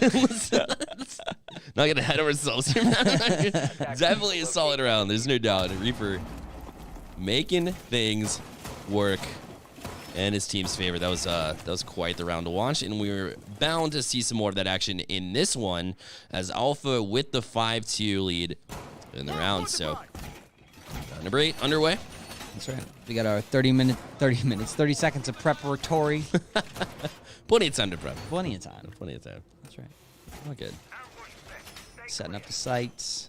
Make sure that they got their things set up. 10 seconds remaining.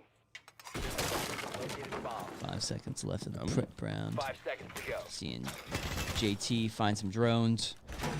He's gonna cover up Attackers are that heading out to defuse a hole bomb. so they can't attack him from the top down. 'Cause we know that that's bad. True. You know that Reaper is the highest ranked player, I believe, in this matchup. He's Platinum 3. Aster on the other side, Platinum 2. But Aster and the rest of his squad is either juniors or younger. Got it. And so I'm looking to Aster, though, to see if they can eliminate the beast that is Reaper. I saw in the last one. So leave it up to Aster to see if he can rally his team back and try to get back into a good place here, because they are down 3 right now. They definitely On 3 are. rounds. Yep. And the other game that's going on is also 2-5. So if that's not confusing enough, both our 6 matches we're watching are 5-2. Is this the same match? Same score line. I feel like they're just switching the names and then just giving us the same. Am I being punked? Is that what's going on? That's what's happening for sure. Same scores, same map, same round. Incredible. Here's JT. Yep. As we kind of cruise around. Got it. Oh, there it is. It's popped. Great job to get in on the attack there. Aster, the one we were looking to. Yeah. Located a bomb. Oh, Cam. He said, I think he's up there. No, maybe not. Looking at Owen. He's downstairs. Got a long sight down that hallway. Looking for them. The water bottle making the flank moves through the cave.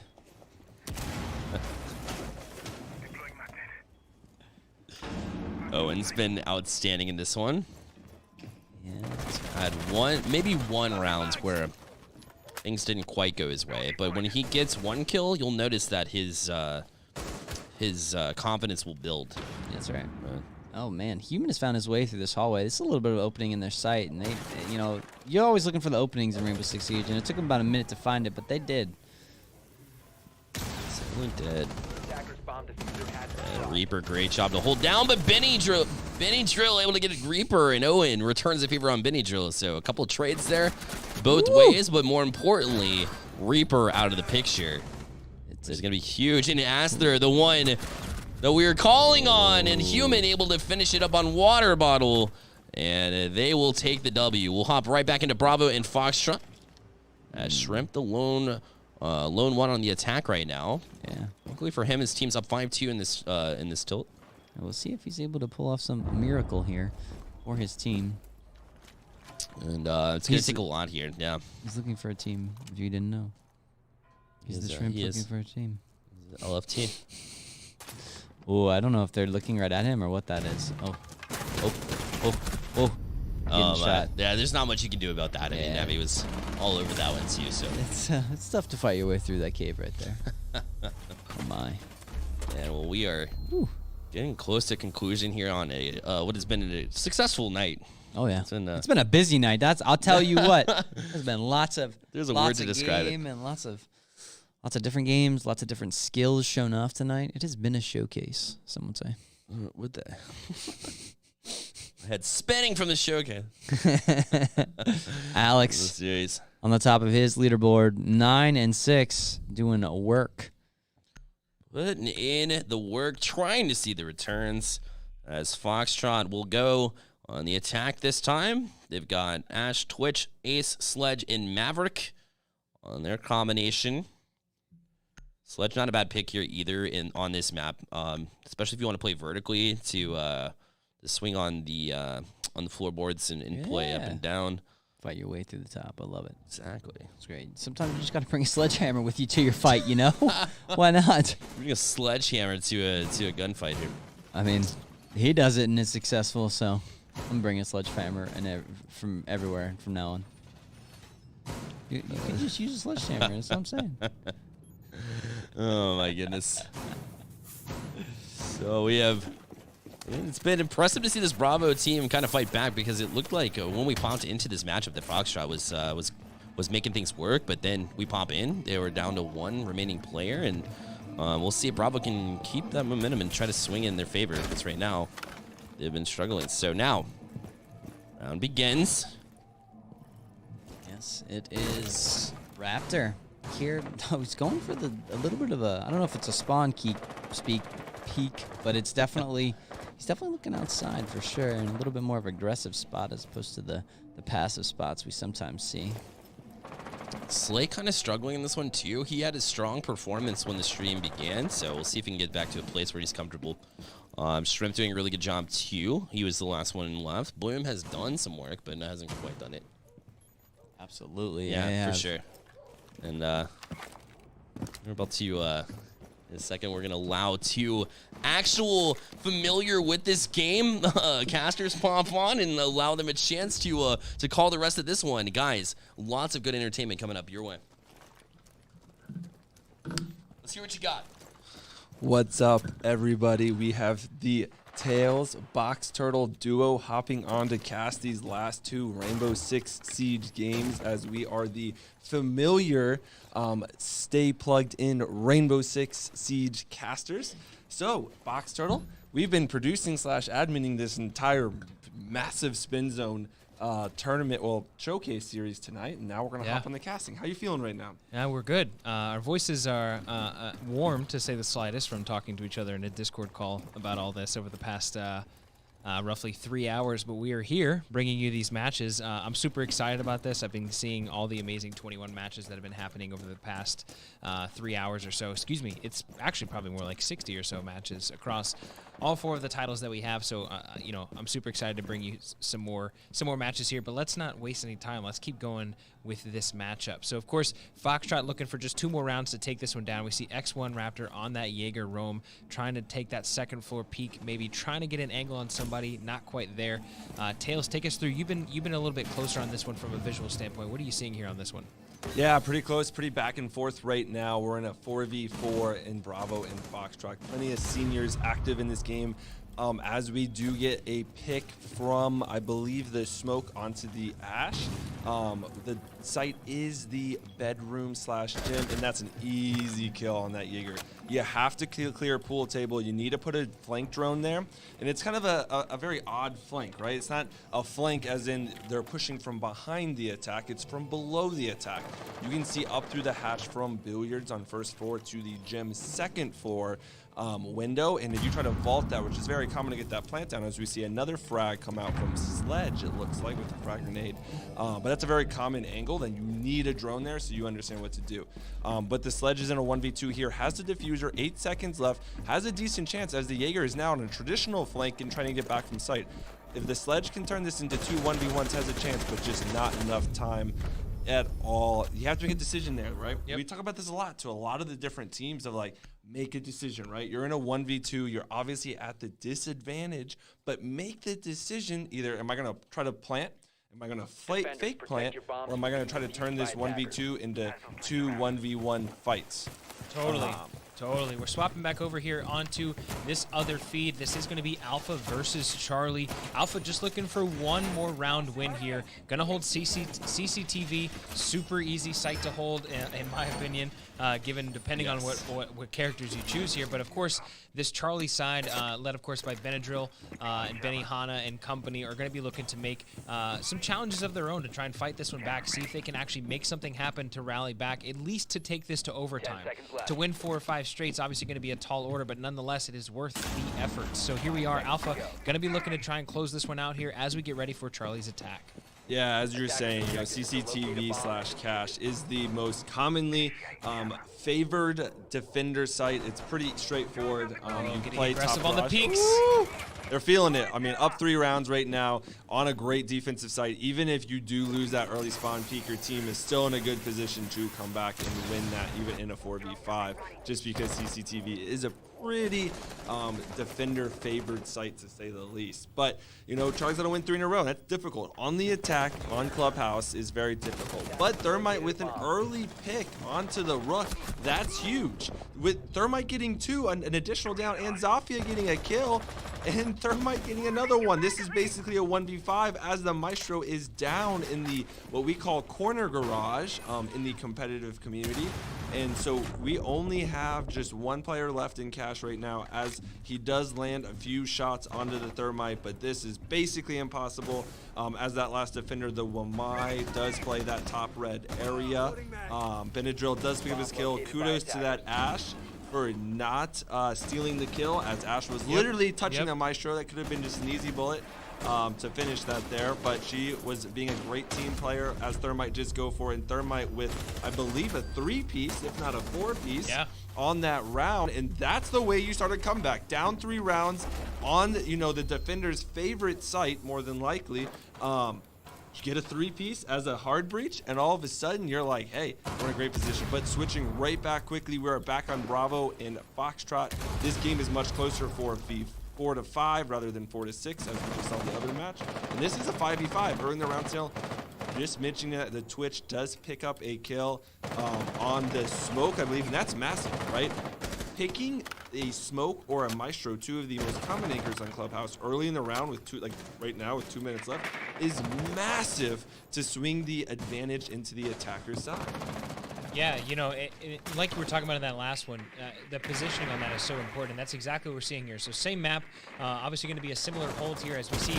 Does get some intel on that roam. Going to try and get a peek there, as the Sledge not able to do so. Alex is going to back off, back over to pool table to try and get that peek if he can. Trying to take some of those angles away from the offense. They are obviously trying to rally back. They're only a round down, but nonetheless, taking those positional advantages away from the offense. Yeah, they're planning right now. They moved on the site. X1 gets a huge pick there on the Sledge. That's insane. They planned it with over a minute left in a 4v5 or a 5v4. They had 5 people up, like in the middle of sight. The Twitch does pick up the Wamai, and now this is basically an attack win. I mean, in a 4v1 with the diffuser down, you're not going to win that. And this Jaeger does something incredibly special. But playing top garage after a plant goes down, you're not going to be able to rotate back to site against anybody that plays competitive siege. That is a very easy rotation to hold. That was an insane plant, though. I know he switched back to Alpha versus Charlie, but that plant, like, that's what happens when the smoke gets picked early. You can't delay the round with those toxic babes because you're dead. You don't have those 3 smoke grenades anymore. So all of a sudden, you can just walk into sight, hold the rotations, plant default, especially with no one underneath, because Twitch was underneath defending any C4 that could come from below, from lounge. And all of a sudden, it's like, wow, that just went into the attacker's favor incredibly quickly. That's what happens when you let your smoke die quickly. But Alpha Charlie here, we do get an early kill onto the Zafia from the Wamai. I believe, no, the Melusi, I'm sorry. Losing Zafia is pretty big too. Another kill from the defense, and it looks like Alpha might be securing the W here as they attempt to hold CCTV for the 2nd time in a row. Obviously, last time didn't go as good for them, but already up 2 in the man count and are successfully getting the hard reach round up. Nice pick.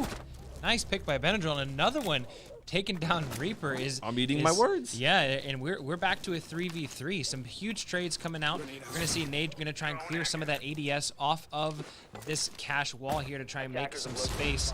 And they're going to be looking to push on, but they're rallying back here. They're doing exactly what they need to do. They're cutting off sight lines. If you look at this defensive hold now, they have basically forced them entirely to the back of that 2nd site.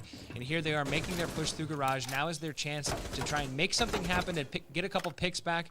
Maybe try and take down this red stairs as this, I believe that's the Melusi, if my eyes are not deceiving me. That is the Melusi, yep. Okay, there we go. Benadryl with another huge pick. That's a huge couple of slays here by Benadryl, picking up JTYT there. They're going to go up 3-2, trying to get some quick peeks. Does get hit by that nade, but bomb does go down. They have the advantage on man, and here we are. Going to come down to the last 40 seconds here as the Aster picks up the third one. They're up 3-1, and they're most likely going to take this down to a 6-5 game. Yeah, absolutely. This is huge. I mean, winning CCTV twice in a row, for all intents and purposes, I don't think this Mute can win a 1v3 with the bomb down. Once that bomb goes down in CC, it does swing very heavily favored into the attack. It's just very hard to do so. Does pick up the Thermite, does have one top garage, but they have one on the long angle on the rappel. That position is one of the most powerful post positions in the entire planet, really, in the entire game. As we switch quickly back to Bravo versus Foxtrot, following our classic spin zone production. This is additionally a match point. The other game just is going to 6-5, so we'll see if Charlie, once we switch back, and bring it there. But in the meantime, we have a 6-4. Looks like Foxtrot is actually in a disadvantage, as in complete opposite of the other match on right now. The attackers are the ones ahead, not the defenders, and we do know that, obviously Siege is a defender-sided game, so maybe this is one of those traditional games where both sides maybe go 4-2, 5-1, and finish it out into an OT. But they are attacking the basement side with only 3 alive. Looks like they just opened a hatch, but a Nitro Cell is going to make it a 2 versus 5, and this is going to be a defensive win unless we see something crazy from the attacking side. Especially, they haven't cleared any utility. You see one of those Melusi devices in the tunnel. Those are one of the most annoying things in the world. I just call them wum-wums because that's the sound they make, and that's what haunts my nightmares generally when I play this game. So we'll see what they can do, if they can pull anything out. But this is kind of one of these confidence-boosting rounds, right? Get a few frags, you're probably not going to win, but feel good about yourself, so going into the next round, you're set up for success. Trying to get back that pick through the window. There is Slay on the Maverick. Going to try and get some angles if he can. Maybe with the nade kill. Is he going to pick him up? It's a good nade, but not quite enough. Maybe should have cooked that one a little bit. Looks like we have some freezing on that one. Might need to switch up feeds here. Oh, nope, just kidding. We are back. I take it all back. We see Echo trying to get some intel there, see if there's any pushes through the top of site. I think he's aware that somebody is trying to push tunnel. Of course, the Melusi Wub is there, so they're not going to get very far without making some noise. But nonetheless, Foxtrot's got to do something here. That's a huge couple kills by X1 Raptor, picking up the massive double on Shrimp and Slay to take this down to a 6-5. Huge showing by X1 there with 3 kills, I believe, that round. Yeah, granted it was a 2v5, but one of the most common rules of Siege is never line up, just because of how fast the TTK is. That's exactly what they did. It's like, you don't want to line up, because as we all know, Siege technically has instantaneous time to kill. If you shoot them in the head, they die. And on top of that, you shoot them in the body, they're probably going to die pretty quick. It only takes a handful of bullets, to say the least. So you always want to attack from different angles. They didn't do that there. But switching again, on match point, Alpha versus Charlie, we see a 5v5, although the Melusi has taken about 60 damage. So from a manpower perspective, the advantage is to the losing time right now in Charlie, which is beneficial as they are the attacking team. And we see Benadryl pick up a huge frag. Looks like someone did overpeak from that church area up through the hatch, and the Thermite took advantage of that. And looks like we might have another aggressive peeker. And we're going to see this comeback, I believe.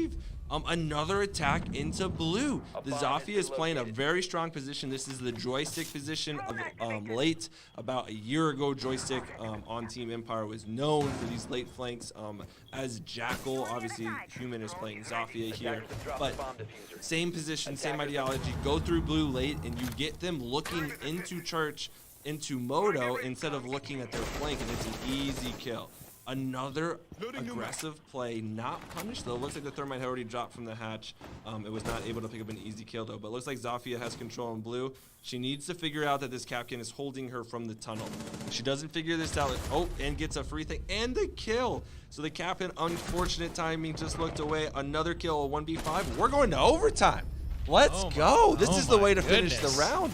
I wonder if we can get the other side, Bravo, being able to get it to overtime too. We can cast 2 overtimes simultaneous thanks to the advantages of this spin zone production. Yeah, no, we're hopping from stream to stream here. It's very likely that we are going to see two, as crazy as this is, two Overwatch matches, or excuse me, 2 overtime matches here in Rainbow Six Siege. Of course, we see Slay again rocking this Maverick, going to try and break open this tunnel wall, probably completely unaware that there is a player waiting on the other side to try and get that head angle if he can. But here we are. Foxtrot needs to take one more down.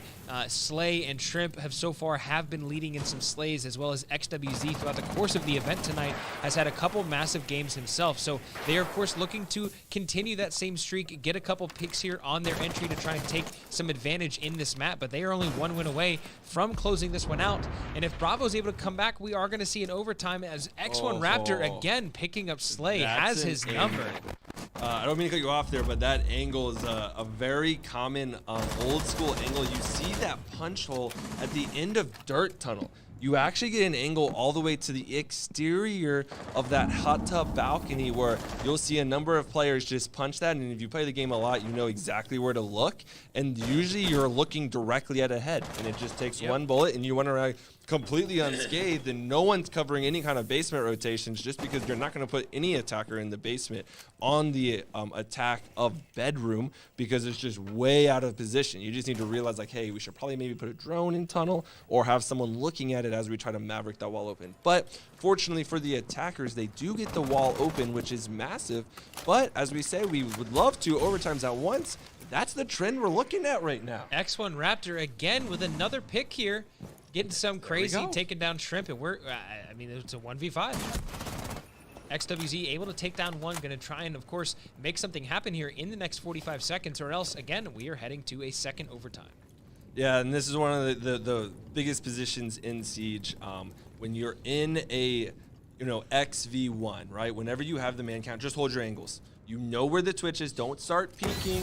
Don't ruin the round. Get it to overtime. Play as a team. Which I think they definitely will. I mean, they have the smoke grenades, and there you go. You hold the angles, you'll make the Twitch walk into the one place she can walk into that she has the time without rotating, and, she loses her head, and on we go. But on to the other game, which is actually in overtime, Alpha versus Charlie. It is a 5v5, still relatively early in the game, and wow, they went to Bedroom Gym. That is the least, well, not the least picked out of the normal rotation, right? So every map has 4 holds defensively, but you only have to play 3, right? So when you win 1, you can't play that. You can't go back to it 2 times in a row after you win it.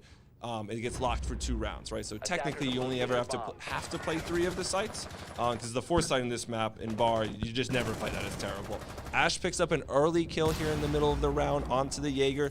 At top of the Sledge, I believe, or the Maverick, not sure quite which one, getting the frag kill on the Capkin.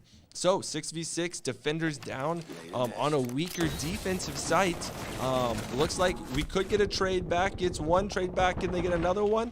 Almost. Need pill to shotgun. Nope. It looks like the attackers are going to take this one back relatively quickly, as we do see one more trade. But this is a 1v3, and the mute is off, or not offsite, on site.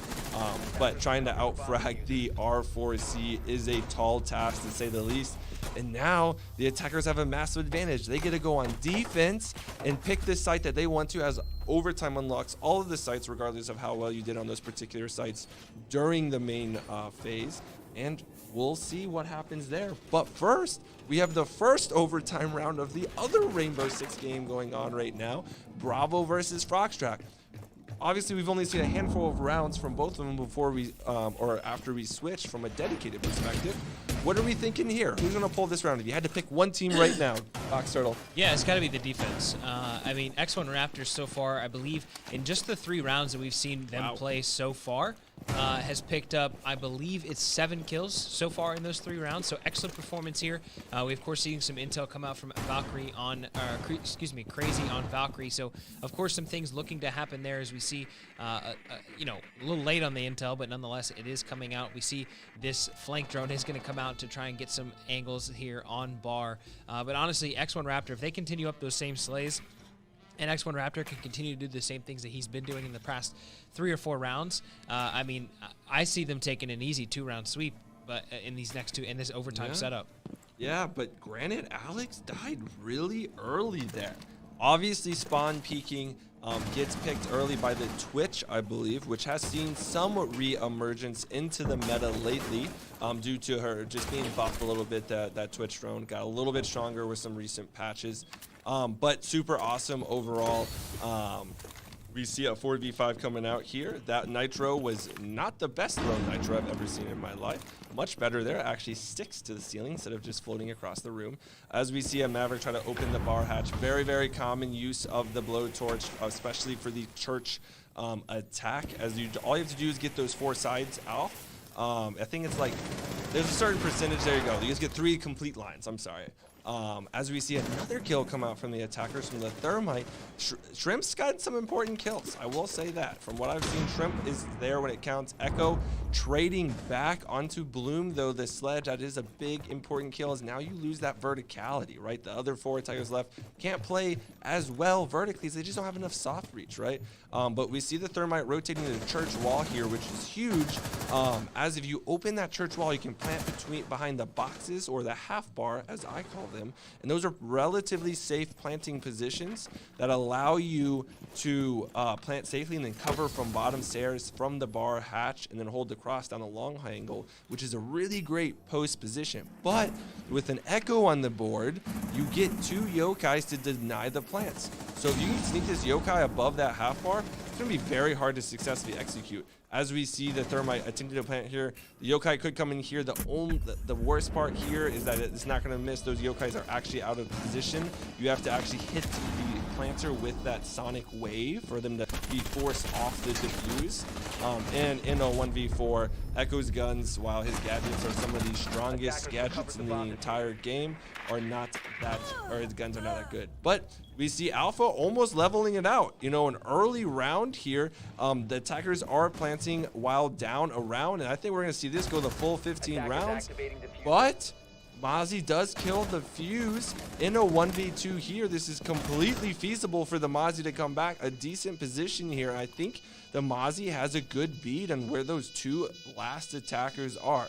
But the Thermite's in a great position here. Should see the head go past, and there we go. Not the Thermite, the Ace. And we're going to round 15. True. This is the one that does it, right? This is the round? This is the round, yeah. It's one to go home. There's no infinite overtime in normal competitive Siege. The only time that there is infinite overtime is in a major. And that is only in, I believe, the semifinals and finals, if not just the finals.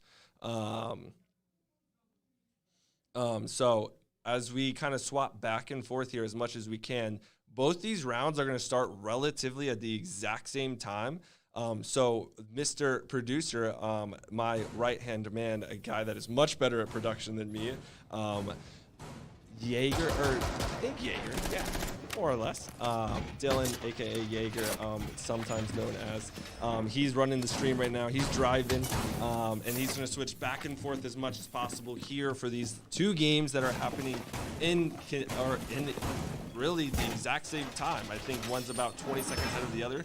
So we're gonna have a lot of action coming really quick. So stay tuned. Remember, there's one game, Alpha versus Charlie. That is 7v7. That is off stream right now. And the game we are currently watching is Bravo versus Foxtrot, and this is 6v7. So, Ray, this might be some of the best casting opportunities we ever get. Yeah, very rarely do we have 2 overtime games going on at the same time. That we can switch back and forth between man, 2 in perfect resolution. Only this was Rocket League, I tell you. I know. Gray's a big Rocket League. Siege, or Halo, I guess. Siege is still great. Halo, Overwatch, Rocket League, any of those. We did see some amazing Overwatch earlier tonight.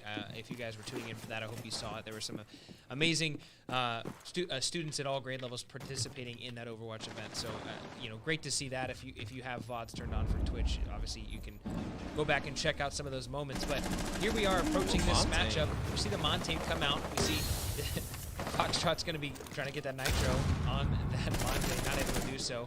A little bit of a cheeky play here as they try to steal a round back from Foxtrot to force this game 15.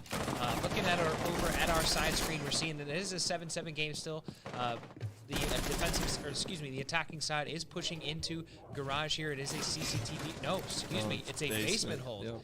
Still a 5-5 hold there on that side game. Blue Fishy is going to fall, as well as Alex, so it is a 4v4 here on the game you are currently seeing. There's a lot of action for us to call here, so if we miss something, we do apologize. I just want to touch on this Montaigne real fast. This Montaigne's taken a ton of map control really early. We're at just over a minute left. That Jaeger should have got that kill, and that's going to be an easy kill as someone peeks in from the horizon. I think that was baited. They sent the Montaigne in there alone to get someone to go up through trench in that bottom garage staircase to be able to kind of swing on them through that exterior door as they try to kill that Montaigne from behind. Because obviously killing a Montaigne from the front is almost impossible as he has a completely indestructible full body shield. There is a player in lounge. I think the Habana's going to hold for now. Nope, the Habana's actually going to switch back outside, and the Ace is going to take the diffuser to top garage, a very common plant here, as Montaigne is now pushed fully in to block the doorway from Cash to the top red stairs, which is huge because now there's 2 players in top garage. One planting, the Montaigne taking the rest of it. There is someone on the plant or on the flank here, which could be huge, but yet another flank foiled. And I think with the diffuser down, we're gonna see another 7-7 round 15 overtime as the last 2 matches of Showcase number 1. Again, where else do you see this top tier high school talent? Nowhere. Stay Plugged In is the place to be. Spin Zone and Spin Productions is the place to be as we see this round kind of come to an end. Additionally, on the other one right now, it looks like the execute has gone down. I think we can probably switch over there real quick to see if the Jaeger can execute on that. As we do, the Jaeger is in a 1v3. The diffuser is going down 40 seconds, and Alpha does win, or Charlie does win this game. That incredible. Great post position right here. That's an easy kill from the Habana. Right there, the attackers just won on the other side. So congratulations, Alpha, on winning your last match. As we go into round 15 of Bravo versus Foxtrot, as we said, as we switched to see if that Jaeger could pull off the clutch, the attackers were in such a good position that was basically already won. But teams switched one last time. As in overtime, you switch every other round, rather than in normal pay where you switch every 6 rounds. We see a pretty common lineup come from both sides. The Twitch, while coming back into the meta, is still a little off-brand, so to say. You don't see Twitch played as common as some other options.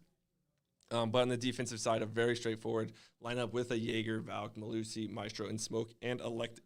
To go to the basement site. Classic. There have been many massive games decided on basement of Clubhouse. While Clubhouse has gone under some recent reconstructions in the last year or so, the basement is relatively the same, and it's a great site. I've loved playing it for the last couple of years in my ex-competitive career in R6. But Box Turtle, this is the last round of the last game of Showcase Series number 1. Who are you taking here? Yeah, this is it. This is the last one you're going to see. This is gonna be the decider here for the evening. I'm still sticking with my guns. I think that this Bravo team is going to take it. I mean, even if you just look at that scoreboard, I mean, all three of their top slayers, I believe it was X1 Crazy and Alex, if I'm not mistaken, are popping off at 12 kills minimum. I mean, even in an overtime performance, that's still impressive. So I'm gonna stick with them. I think they are playing well and above their skill level. I think they have every capability to do what they can do here in this matchup. Whether or not they're going to be able to close it out against this team, let's not forget that Slay, Fishy, Shrimp, and company, and XWZ, again, they've had amazing performances over the course of this event. It's going to decide. It's going to be now, at this moment, at this clutch moment, no other matches to stream, nobody else to showcase. Do they have what it takes to close it out right now? I think they do. You know, I think both teams do at the end of the day. I've seen these players in their normal league matches as part of Spring Breach, and they're all great players. They all have massive potential, looking towards playing at the next level and being recruited collegiately or professionally. So super excited both, but we'll see who can bring it to the house right now in the last round. The winner of this round will take the W for the last match tonight for Showcase Series number 1. So I'm super excited. Right now, about a minute into the round, you know, usually when you get to this last round, it is very hesitant, right? Usually when you're 7-7 in overtime, you don't want to die early to a spawn peak or vice versa, die off of an early peak. You're gonna play a little more passive. You're gonna make both teams earn it at the end of the day. So right now, like we said, pretty passive right here, but this might be an early kill. Oh no, I'm sorry, that was playing the eyes there. She's actually just outside that soft wall right next to that Jaeger. Yeah, still a 5-5. We see the push here through tunnel. Obviously going to take down the ADS. It's good recognition on that utility here. Yokai drone. That's an The Yokai drone, I take it all back. It's okay. Sometimes box. So it's been a long day. We're both a little blind right now. It is. But still a 5v5. We do see a couple pushes here through tunnel. Good recognition on that utility there. The smoke does come out, trying to get a couple peeks if they can, but still sticking to. We see Bomb is going to be pushing through this tunnel, but potentially rotating out to maybe get some verticality in their play here. But again, still less than a minute remaining now, and still all 5 members from both teams still up on the board. It's going to come down to who's going to get this first pick, what exactly the trades are going to look like, and how quickly this is going to shake out here as we approach the final 45 seconds of this match. Yeah, absolutely. And the big thing is losing that Yokai early, but we have 2 attackers in dirt tunnel right now. I believe there's 1 more in kitchen with a traditional tunnel and kitchen take. The great thing about this take is that there's no flanks, really. If you cover the kitchen hall, you're good. But the ace gets an early kill. Trade it back onto the sledge. This is a 4v4 with 20 seconds left. I think the Echo was the one that was killed. The Malusi is taken out. The Wub Wub is destroyed, and the plant is going down by Twitch right now in a 3v4. The retake is now officially on as Maestro dies. This is a 2v4. This is huge for Foxtrot. Right now, Raptor and Sky Guy is in a terrible position, but Raptor gets a trade back. This is going to be an incredible finish. This is a 2v3. The post-plant position on the attackers is incredibly good. Smoke also is in a good position, so is Jaeger. Ash might be the X factor here. X1 Raptor, again, getting picks. Is he going to notice this one, trying to pre-fire through that wall, trying to get a wall bang? Is he going to get it? Nope. XWZ is going to take him down. X1 Raptor falls, and that'll be the attacking team. I believe that is in Foxtrot, going to be taking this win away from, from this other team. I mean, phenomenal performance here. What an overtime. 2 overtimes to finish out the night here on Spin Showcase #1. I mean, absolutely incredible. Yeah, absolutely. That was the way to finish Showcase #1. Yeah. Like 2 overtime matches, both going to the max number of rounds for Rainbow Six. Obviously, Rainbow takes the longest really out of all the other games just because there's the setup and you switch operators each time. Great game. There's just a lot that goes into it. So it's definitely a lot longer than Rocket League and just a little bit longer than Valorant and Overwatch. So that's why the last 2 matches were Rainbow Six. So congratulations to all of our competitors tonight. All of the players across 4 titles, Rocket League, Rainbow Six, Valorant, and League of Legends, all having an incredible night. I saw a ton of great play from the production side. I know you did as well, from the admin perspective as well. So really, I think Rick's going to come in behind us. Yep, Rick saying hello from the back. Everyone say hi to Rick. You saw him at the very beginning, Rick, a.k.a. Codfather. But thank you to all of our competitors. Thank you to all the colleges watching. We saw a ton of great interactions in the chat the entire night of college and players, and really just pointing out all the talent. Really love to see it as much as possible. But the players, fantastic. But Boxer, any big takeaways from what went on tonight, Showcase #1? No, I mean, like you said, excellent performances from all these teams. It was really great to see all the amazing talent that we had show up to this, as well as to have all the viewers to come to see this amazing talent that they did. It was truly awesome to put on this event. I know you loved putting all this together. It was a lot of work. We have an amazing team working behind us, both from the production standpoint and the admin standpoint. So if they're listening to this, just know that none of this would have happened without them as well. But genuinely, I mean, if you want to find out more about how you can get involved in this next one, please go to our website, espin.gg. You can also follow us on Twitter for updates on that as well, at stay_plugged_in. We're just excited to put more of these on in the future.